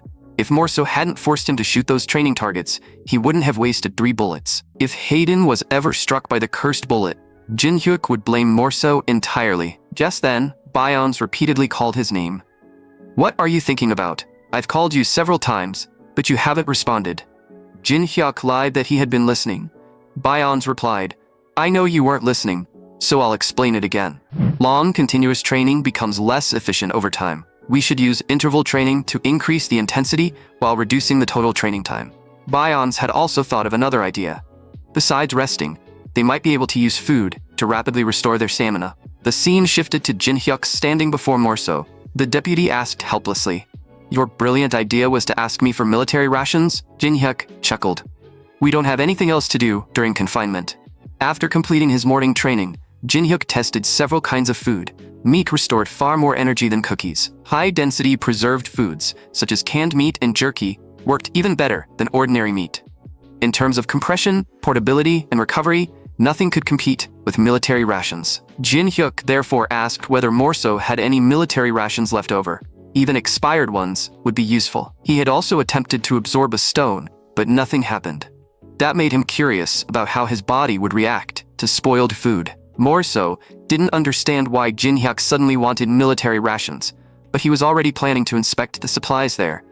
"Would you like to come with me to the Mars laboratory?" Jin Hyuk was curious about what needed to be inspected, so he followed Morso. The scene shifted to a research facility formerly known as the Regional Safety Research Institute. It specialized in developing general military supplies, other than weapons. Its projects included military rations and uniforms, and the researchers were currently displaying a new kind of jerky. One researcher explained, This ration is made from monster meat. We still have some left, so please try it. Jin-hyuk examined the jerky and noticed that it was much thicker than normal dried meat. He picked up a piece and began chewing it. The texture was acceptable, but it tasted like a battle crab that hadn't been washed in years. Morso watched Jin-hyuk struggle to eat it and asked, "Have you never tasted this before?" Jin-hyuk didn't answer and simply told him to judge from his expression. Just then, another researcher entered the room. He was the director of the institute. "Did you truly come here to inspect our military rations?" The director became emotional. Finally, someone understands the importance of the food supply. Less than a century has passed since the last post-apocalyptic famine, and we may soon face another shortage. We need to begin preparing for the next apocalypse now. But food research has remained stagnant, and it's driving me insane. While helping the director organize his documents, Jin-hyuk said, "I believe you're absolutely right. I've always wanted everyone to enjoy a proper meal without fear. If your research can prevent people from starving in the future, I will support it." The director was nearly moved to tears. "I heard that you invited children your age to share a meal, but I never imagined there was such a meaningful purpose behind it." Jin-hyuk picked up a piece of jerky. "I don't want my friends to starve during a suppression campaign. We need a ration that is smaller, lighter, and easier to carry than this." The director replied, "Our laboratory possesses the finest freeze-drying technology, but no one has ever asked us to improve military rations. Young master, your suggestion is remarkable. I will not disappoint you." Jin-hyuk smiled and accepted his promise. Development of the ultimate military ration could finally begin. After they left the laboratory, Morso asked, "What is your real reason for developing military rations? And what about those two boys who frequently enter your room? Are they gathering information about the child soldiers for you? Are you planning to buy their loyalty?" Morso pretended not to care, but Jin-hyuk knew he had probably assigned spies to watch him. Morso continued, "Aside from the commander and Lady Daphne, I used to believe that every other person was a fool. I never expected a 10-year-old boy to be this capable. Perhaps one day, far in the future, you really will become my superior." Jin-hyuk teased him. For a fanatical supporter of Lady Daphne, that was surprisingly praiseworthy. "But isn't it a little early to start imagining yourself taking orders from me?" After their conversation ended, the two prepared to leave the research facility, but a soldier stopped them. Unlike other locations, everyone leaving the institute had to pass through a checkpoint to ensure that no research materials were stolen. The guards therefore performed a quick search on anyone leaving the restricted area. To Jin-hyuk's surprise, the soldier inspecting them was the son of Lieutenant General Bolton, who had died several days earlier. His father had been shot and killed by Morso during the council meeting. Morso approached the soldier, bowed, and apologized. But the soldier said it wasn't necessary. "The one who should apologize is my father, who caused trouble that day." After completing the inspection, the soldier allowed them to leave. Once they passed the checkpoint, Morso explained, "He is the son of the lieutenant general I killed. I apologized first because I wanted to reassure you. He has lived a difficult life. His father abandoned him at birth, yet he still shed tears for the man after his death." Jin-hyuk felt slightly relieved, but Morso continued, "However, my orders were clear. If he showed any resentment toward you, I was to eliminate him immediately. However, after inspecting him just now, he doesn't appear to hold any hostility toward you." After hearing Morso's words, Jin-hyuk also realized that something had changed. Ever since Lieutenant General Bolton died inside the council chamber, the Kola region's entire leadership had fallen silent. Even when the executives encountered Jin-hyuk outside, they pretended not to see him. He needed to learn what they truly thought of him, because that was the only way to distinguish allies from enemies. If they continued avoiding him, Jin-hyuk would remain at a severe disadvantage. Perhaps it was time to visit them personally. Meanwhile, inside the executive council chamber, the pro-Daphne officials were discussing young Master Haiden. They found it unbelievable that a 10-year-old child had returned with the body of a medium-sized monster. One executive said, "Even if the commander wants his son to receive attention, he shouldn't assign such a dangerous task to a 10-year-old. Another replied, "Do you truly believe the commander ordered it? Haven't you noticed how often that child has been with Deputy Morso? No matter what happens, we cannot allow him to inherit the commander's position. He may be young, but something about him is deeply unsettling." A man died directly in front of him, and he didn't even blink. Just then, General Anton, the leader of the pro-Daphne faction, spoke. "That child has already become a threat to Lady Daphne. Isn't that the truth?" The other executives immediately asked, "Has Lady Daphne given us any instructions?" Anton replied, "Lady Daphne has remained silent. She must be considering how to deal with that little bastard. She undoubtedly realizes that he is no ordinary child, He has already gained the support of the pro-Hayden faction and is strengthening his position by buying the loyalty of children his age. Anton therefore believed that Hayden's actions were about far more than gaining recognition. The child was clearly aiming for something much greater. Just then, the council chamber doors opened. 3 pro-Hayden executives entered carrying several documents. One of them said, "You started a meeting without even informing us? Why did everyone suddenly become silent when we entered? Were you discussing something we weren't supposed to hear?" Anton quickly covered for himself. "We were merely discussing young Master Hayden. His hunting ability is certainly impressive." A pro-Hayden executive smiled. "I completely agree. Our young master possesses extraordinary hunting skills despite his age. He is clearly a genius. We can hardly wait to fight beside him in a suppression campaign, if the commander permits it. I have a great deal of battlefield knowledge to teach him." The moment Anton heard the words suppression campaign, he understood their plan. The pro-Hayden faction wanted Hayden to earn military achievements and strengthen his claim as successor. Anton snapped. "So that's what you're planning? How could you send such a young child into a suppression campaign? I don't know what else you're plotting, but I will never allow you to succeed." Just then, a soldier rushed into the council chamber. "Emergency! Young Master Hayden has forced his way into Lady Daphne's residence." The 3 pro-Daphne executives froze in shock. 10 minutes earlier, Jin Hyuk had been considering how troublesome it would be to summon and question the leaders of both factions one at a time. So he came up with a simple and practical solution. He would deliberately approach the one person in the Kola region nobody was supposed to touch. If Jin Hyuk personally sought out Lady Daphne, the leaders of both factions would immediately rush to the scene. Jin Hyuk hadn't originally planned to climb the walls and break in, but every request to meet Daphne had been rejected, leaving him no choice but to use force. Jin Hyuk walked deeper into the courtyard. The disturbance he created eventually drew Lady Daphne's attention. Daphne personally emerged from the residence and asked, "What could possibly be so urgent that you had to force your way in?" The moment Jin Hyuk saw Daphne, he was deeply shocked, but not because of her beauty. The instant their eyes met, the system displayed a message. "Friend requests are unavailable between players from different game versions." Jin Hyuk froze. He had always assumed Daphne was an NPC, yet she was actually another player. The system displayed a ridiculous player nickname and revealed that she had completed something called the Happy Bad Ending route. Even though Jin Hyuk was a veteran player, he had never heard of that route. Daphne also showed no surprise, suggesting that she couldn't see his information. Could she be a player from an older version? Daphne frowned. "Why are you staring at me like that? Don't you think it's rude?" Jin Hyuk apologized and claimed that it was a habit he had learned from his mother, Luna. "I understand that arriving uninvited was disrespectful, but I only came to deliver my mother's final words. Could we speak privately?" A servant immediately intervened. "You have no right to speak privately with Lady Daphne. Leave at once." But before Jin Hyuk could respond, Daphne said, "I want to speak with this child alone. All of you may leave." The 2 of them entered an empty room. Daphne asked, "What exactly did Luna want to tell me?" Jin Hyuk found the situation strange. The pro-Daphne faction was openly hostile toward Luna, yet Daphne herself showed no hostility. If anything, she appeared deeply guilty. It made sense when he considered their past. Luna had been the woman Hayden truly loved, yet Daphne was the one who eventually married him. Jin Hyuk had only broken into the estate to provoke both political factions, but he now had an opportunity to uncover unexpected information. "My mother asked me to tell you that she forgave you before she died." Shock flashed across Daphne's face. She hesitantly replied, "Your mother was lying. There's no way she could forgive me that easily. Even if I only did it to clear the game, I still took away the man she loved." The phrase, "clear the game," immediately shocked Jin Hyuk. Daphne clearly knew Luna and was a player from another version. That meant Luna had probably come from the same version. Jin Hyuk needed to extract more information from her. "If you don't believe her words, perhaps that's why she sent me to you. She said you would tell me the truth." He then spoke Daphne's player nickname aloud.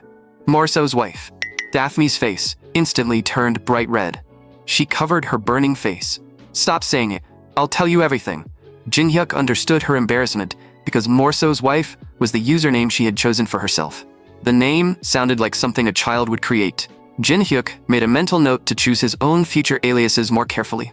Daphne then revealed her past. "Luna and I aren't originally from this world. One day, we suddenly woke up inside a game. I know that sounds impossible, but it's the truth." Jin Hyuk believed her. What he truly needed to determine was which version of Safe Zone they were currently inside. Safe Zone was a long-running franchise that had originally begun as a pixel game. the series received a completely new installment in 2026. The modern series was available on both consoles and online platforms, and Jin Hyuk had played its latest version. If Daphne had entered a different version, other players from different installments might also exist in this world. Jin Hyuk asked, "Which version of Safe Zone were you playing?" Daphne's face reddened again. "Even if I told you, you probably wouldn't know it." Jin Hyuk became even more confused. Why was Daphne so embarrassed? Had the older Safe Zone been some kind of shameful game? He cleared his throat and applied more pressure. "I suppose it can't be helped.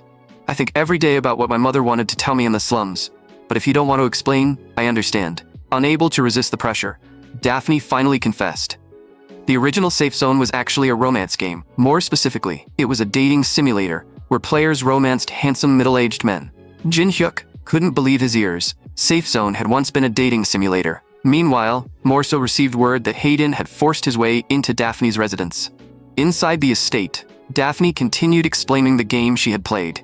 It was literally titled Middle-Aged Man Dating Simulator. It was a post-apocalyptic military romance game built around handsome middle-aged men. Daphne had fallen in love with one of its characters and played the game every day, but she could never end up with him because he was only an unromanceable background character. One day, she saw that the man had been injured and that his face was covered in dirt. She offered him a handkerchief. He was afraid of staining it, so he refused to accept it. But after seeing how miserable he looked, Daphne forced the handkerchief into his hand. That unromanceable character was Morso, Daphne's favorite person in the entire game. After hearing her story, Jin Hyuk asked, "You said you married Hayden to clear the game. Was your mission to marry the commander?" Daphne nodded. "Yes, but I never wanted it to happen. I had no choice. If I failed to complete the mission within 1 year, I would receive a death ending. It was the mandatory mission I received when I first entered this body. At the time, the only available targets were the former commander and Hayden. But since I had taken over the body of the commander's daughter, Hayden became my only possible choice." Jin Hyuk immediately understood. Daphne had entered this world through a different game and taken over the body of one of its characters. Aside from a few minor differences, the characters and locations in her game were almost identical to those in Safe Zone. Jin Hyuk had always assumed that they were simply trapped inside a video game. But perhaps someone had created multiple games based on a world that already existed. For now, it was only a theory. One thing was certain: the bastard who dragged them into this world absolutely loved watching people struggle for entertainment. Jin Hyuk also lived for excitement, but he would never drag innocent people into danger. Daphne said, "Thank you for listening to everything I've kept buried inside for so many years. I saved my own life, but I was left with countless regrets. I only wanted to remain mere Morso a little longer, but my greed eventually destroyed every relationship around me. I admitted to Luna that I didn't want to die and begged her to help me complete the mission of marrying Hayden. I believed I could use my abilities to repair everything afterward. But the very next day, Luna mysteriously disappeared. After that, I had no one familiar left beside me. I was completely alone inside this estate. That was why Daphne found it so difficult to believe that Luna had forgiven her." Jin Hyuk sympathized with her, because he probably wouldn't have forgiven her easily either. But after connecting every clue, Jin Hyuk noticed something strange. Daphne had already told Luna that she didn't truly want to marry Hayden, so why had Luna chosen to leave? Luna could have remained and continued her relationship with Hayden. Perhaps the situation was far more complicated than Daphne claimed. Daphne appeared innocent and harmless, but she had survived for 10 years at the center of a powerful military faction. She was entirely capable of lying. Whether Daphne was telling the truth or had used the pro-Daphne faction to drive Luna away, the result was ultimately the same for Jin Hyuk. He reached that conclusion because the username Morso's wife felt painfully sincere. It proved that the person Daphne truly loved had always been Morso. As long as Morso remained on Jin Hyuk's side, Daphne wouldn't openly move against him. Jin Hyuk therefore said, "In that case, I can grant you one wish. I'll help you end your marriage to my father." Daphne was taken aback by the proposal. "Why are you suddenly bringing up divorce?" Jin Hyuk replied, "You want to break free from the life others have forced on you, don't you? I can make that happen, but I'll need a favor in return." Daphne truly seemed desperate to leave Hayden because she immediately asked what he needed from her. After laying out his condition, Jin Hyuk left the room. With Daphne on his side, arranging the divorce would be easy. After all, he still had one of his 3 rewards left to claim. He could hardly wait to see how the pro-Daphne faction reacted. They had to be in complete chaos by now. Hayden had promised to reveal everything once the time was right. Perhaps he already knew Luna's true identity. From this point forward, Jin Hyuk would have to tread carefully. He had to remain Luna's son, not a player. Eventually, he would bring the entire Kola region under his control. But the instant he opened the door, Morso appeared right in front of him. Jin Hyuk froze when he saw the panic written all over Morso's face. Was this really the handsome older man Daphne had described? General Anton and his men arrived right behind Morso. The moment Anton saw Jin Hyuk, he demanded, "What do you think you're doing? You barged into Lady Daphne's residence and dismissed all her servants. What could possibly have been so urgent that you would behave this disrespectfully? You had better explain yourself." Jin Hyuk chuckled. "If you're that desperate to know, I suppose I can tell you. I swore on my mother's name that I would help both Lord Hayden and Lady Daphne. That is why I intend to end their marriage." The word divorce sent Morso into an immediate panic. Anton snapped, "What in the world are you thinking? Do you have any idea what will happen if the commander hears about this?" Just then, Commander Hayden arrived.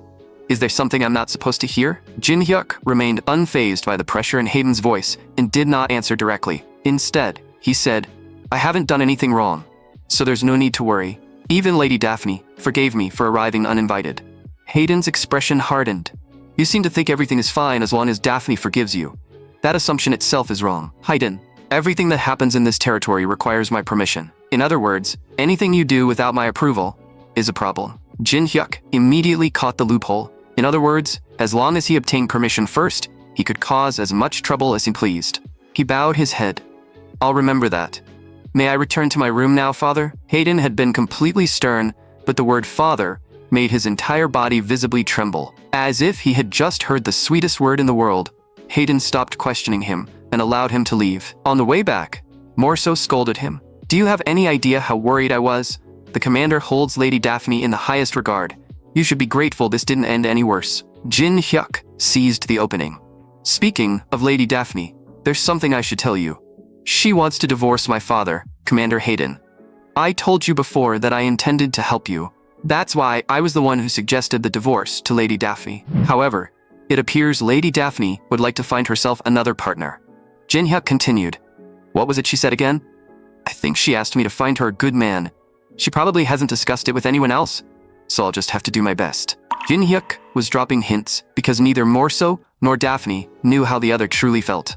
Even though they still cared deeply for one another, bringing them together would be almost effortless. Morso's stern expression softened into something almost boyish as he asked how he could become a candidate. Jin Hyuk sighed. "It's rare to see you make a face like that.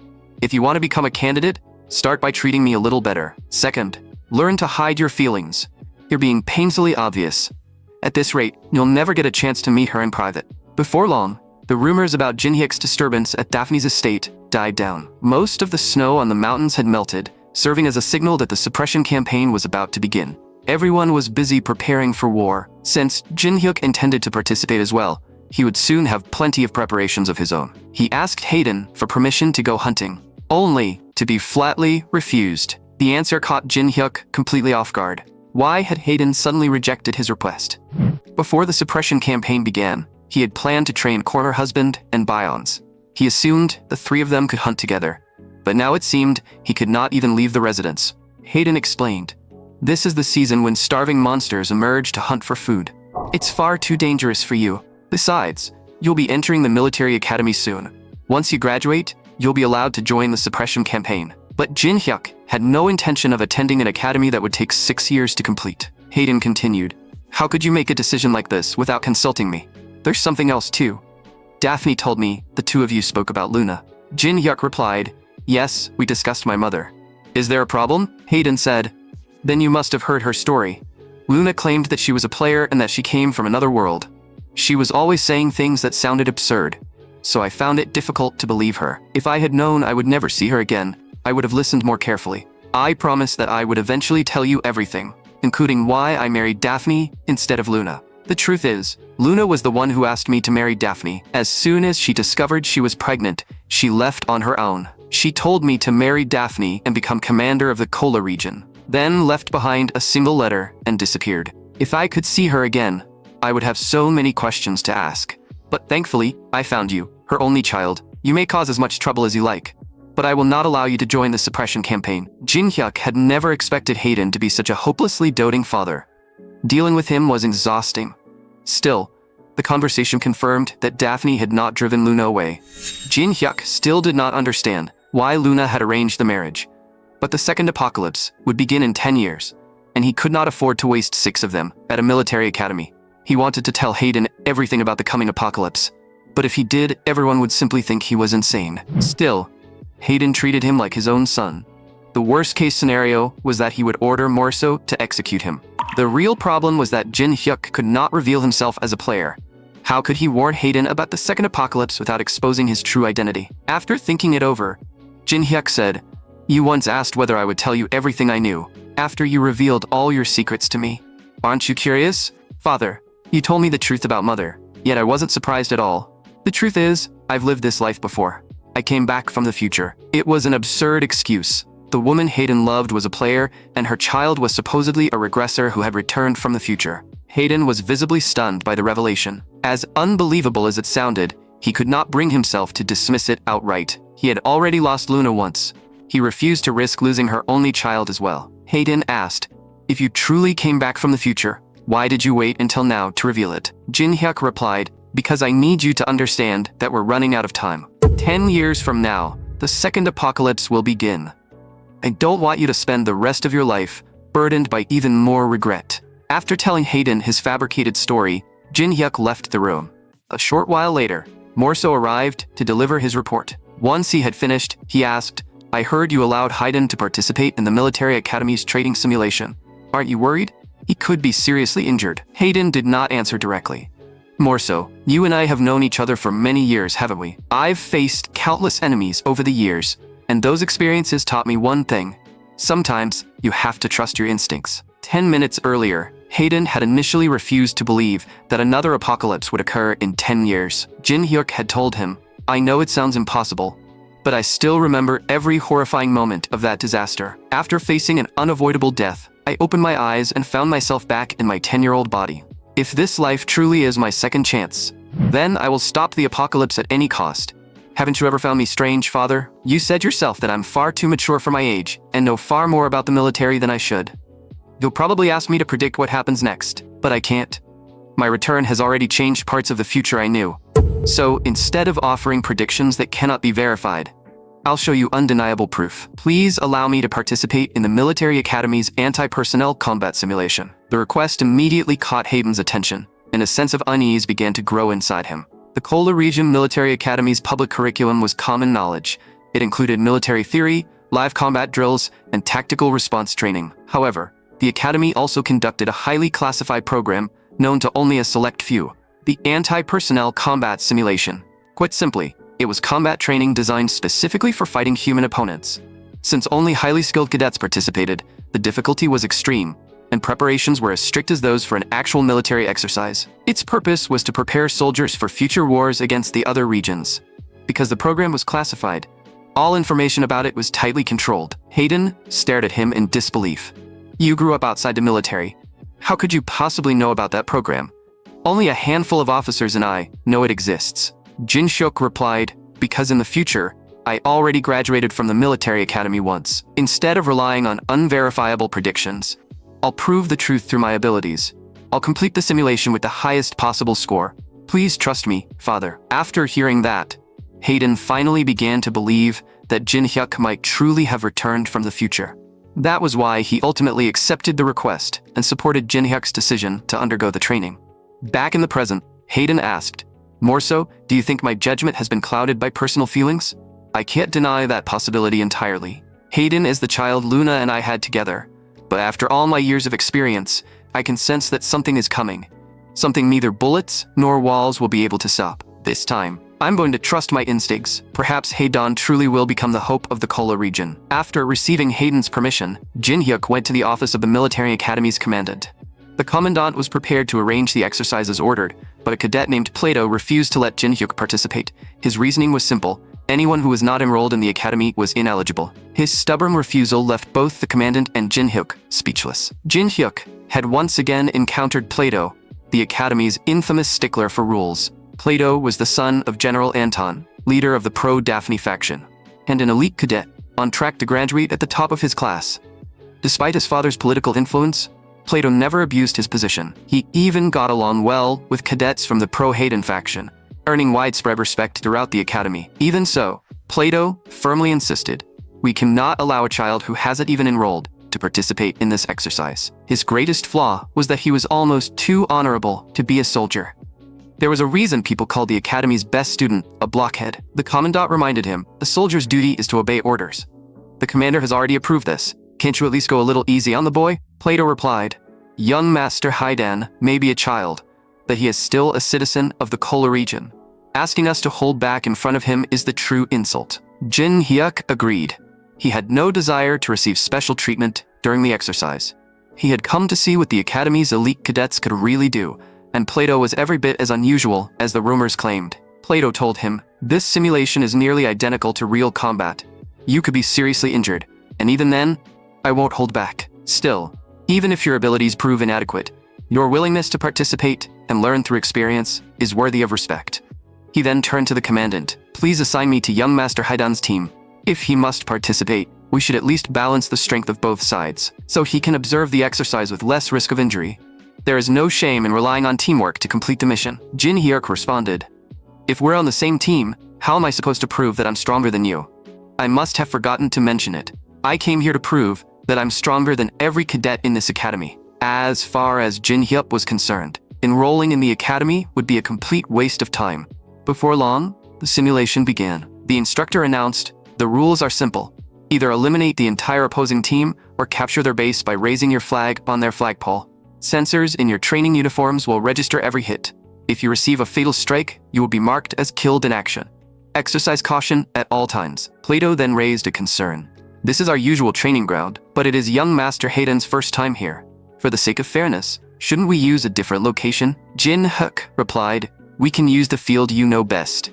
I'll win no matter where we fight, so we might as well choose somewhere all of you feel comfortable. His arrogant declaration immediately infuriated the cadets. The entire group erupted in outrage, unwilling to tolerate such contempt from a 10-year-old boy. Does he think he's the commander just because his father is? Where does a little brat like him get the nerve to talk to us like that? One cadet complained he refused to change location so that when he loses, he can blame the terrain. Plato immediately warned him, don't say anything behind his back that you wouldn't dare say to his face. Young Master Hayden is probably fighting alone because he has no other choice. First, no matter how skilled someone may be, having no allies is better than having allies who cannot work together. Second, if young Master Hayden is injured during the exercise, any cadets who fail to protect him will face serious consequences. Finally, and this is the most important point, young Master Hayden's small build makes it easier for him to hide behind terrain and obstacles. Under these conditions, operating alone actually gives him an advantage. So what target would someone fighting by himself choose? Our flagpole. He knows he can't eliminate our entire team on his own. The moment we let down our guard, he'll head straight for our flag. His earlier provocations may have been nothing more than a strategy to make us angry. If that's true, then his rudeness makes perfect sense. After hearing Plato's analysis, the cadets laughed in relief. Hayden had not simply been looking down on them. Plato continued, young Master Hayden is taking this exercise seriously. Giving him everything we have is the only respectful response. You men will advance on his camp and make yourselves as visible as possible. If he avoids you and heads for our flagpole, I'll ambush him here. That was the strategy Plato devised for his team. He immediately ordered the other cadets to spread out and flush the hidden rabbit from cover. At his command, the cadets dispersed across the terrain they knew so well. Meanwhile, Jin Hyuk watched their every move through a pair of binoculars. He could not understand why they were clustering together and turning themselves into easy targets. If that's how you're going to move, then it's time for my warm-up hunt. With that, he began picking them off. Several gunshots rang out. Plato immediately went on alert and warned the remaining cadets. He expected Jin Hyuk to arrive at any moment, so he could not afford to relax. General Anton had once warned him, if you underestimate that young master, simply because he's 10 years old, you'll only embarrass yourselves. When Plato first heard those words, he could not understand why his father thought so highly of a 10-year-old boy. Now that he had met Jin Hyuk, he finally understood. That smile was neither mockery nor a tactical facade. Young Master Hayden was genuinely enjoying their reactions, like a predator watching prey stumble into its trap. Just then, Plato sensed that something was wrong. Why is it so quiet? He should have appeared by now. Don't tell me those gunshots or the sound of my teammates being eliminated. Suddenly, A bullet tore through the air beside him. Jin Hyuk slowly stepped into view. He smiled. "What a shame. I almost eliminated you with that shot. Your reflexes really are impressive." As expected, Plato was different from the other cadets. He immediately dove behind cover. "How did you know I was waiting here?" Jin Hyuk replied. "Of all the cadets who attacked my camp, you were the only one I didn't see." Plato countered. "Everyone was wearing goggles and masks. How could you know I wasn't part of the assault team?" He still believed he could win. After all, he knew this terrain far better than Jin Hyuk did. If he kept Jin Hyuk talking, he could pinpoint his position by sound. Plato exposed only the smallest part of his body and peeked from cover. But by the time he looked, Jin Hyuk had vanished. A second later, a shot came from another direction and struck the weapon in Plato's hands. Jin Hyuk said, "A mask can hide your face, but it can't hide your height or the way you walk." He then unleashed a barrage of fire. Plato dodged the incoming rounds while shouting in disbelief, "That's impossible." Plato regained his footing and immediately aimed at Jin Hyuk's last known position. But when he looked through his scope, Jin Hyuk was gone. All that remained was an abandoned rifle. Plato suddenly remembered his own analysis. Young Master Haiden's small frame made it easier for him to hide behind terrain and obstacles. A smaller body also meant less weight, making his footsteps and movements much harder to detect. By the time Plato realized the danger, Jin Hyuk had already slipped behind him and driven a training knife into the sensor on his combat uniform. Plato was marked as killed in action, eliminating the last member of his team. Jin Hyuk had won the simulation. Plato could hardly believe it. Jin Hyuk had eliminated every one of his teammates before reaching him. Jin Hyuk calmly said, "I told you already, I'm more than enough to handle all of you. I heard long-range sniping is your specialty, and I assume you planned the entire operation.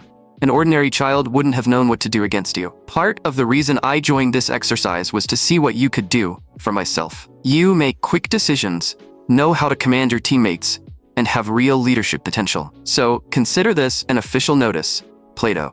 You passed my test. Once you graduate, come work as my adjutant." A report of Jin Hyuk's performance soon reached Hayden. The documents before him contained a complete record of the simulation, including testimony from every eliminated cadet. Hayden read through the statements thoughtfully.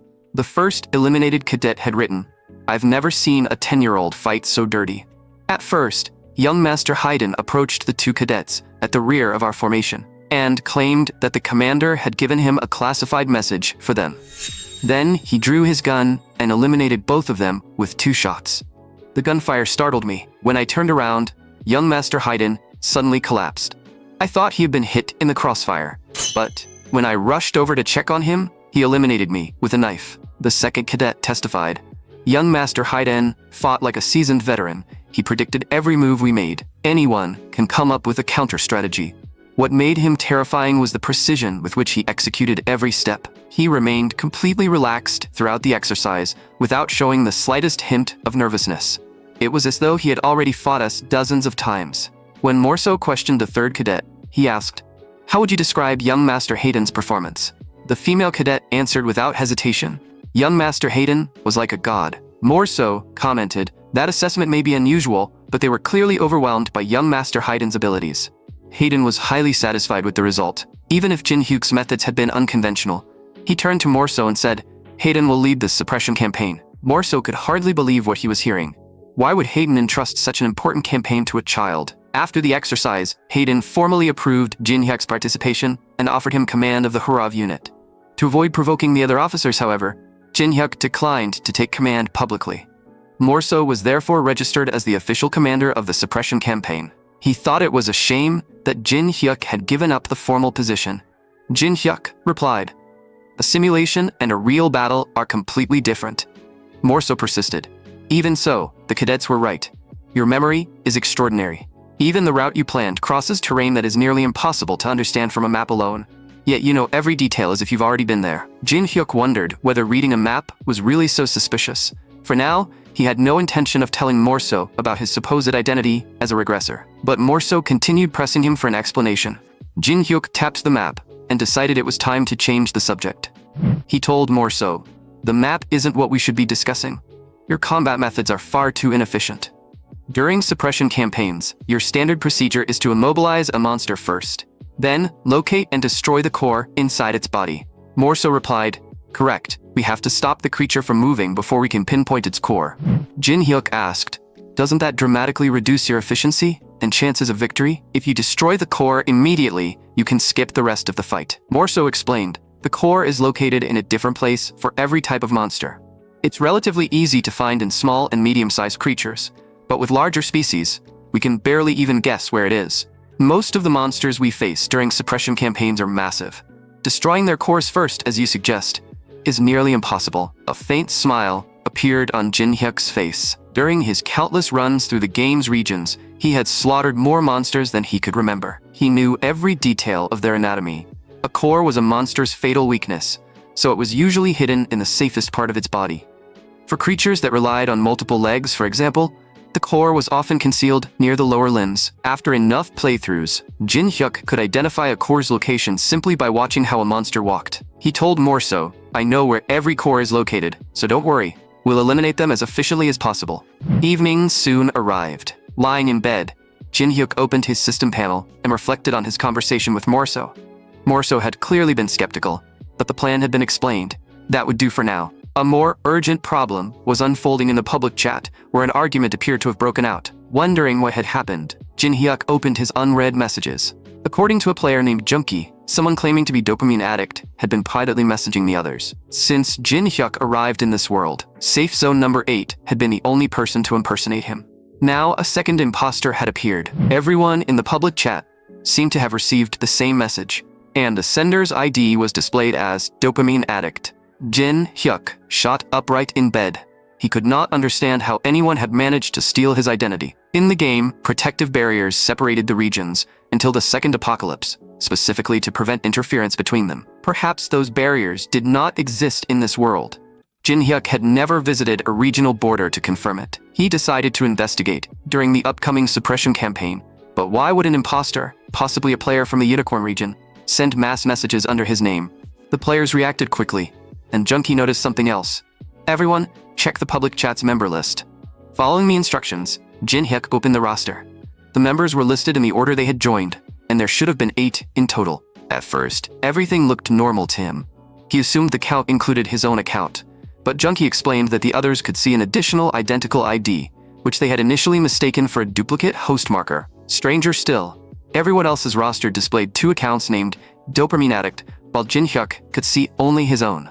Normally, selecting his own ID in the member list would open his profile page. Selecting another player's ID would instead display the option to send a friend request. To Jin Hyuk's astonishment, he could send a friend request to the other dopamine addict. It was as though another player had been hiding in the chat from the moment it was created. No wonder everyone thought Jin Hyuk had sent those messages. Jin Hyuk still had no idea what the imposter had actually told them. Jin Hyuk immediately clarified in the group chat, I didn't send those messages. But when he read T-Bastard's private message, he froze in shock. According to T-Bastard, the imposter knew every detail of their private conversations. Even stranger, the duplicate account was already on his friend list. The situation was becoming increasingly bizarre.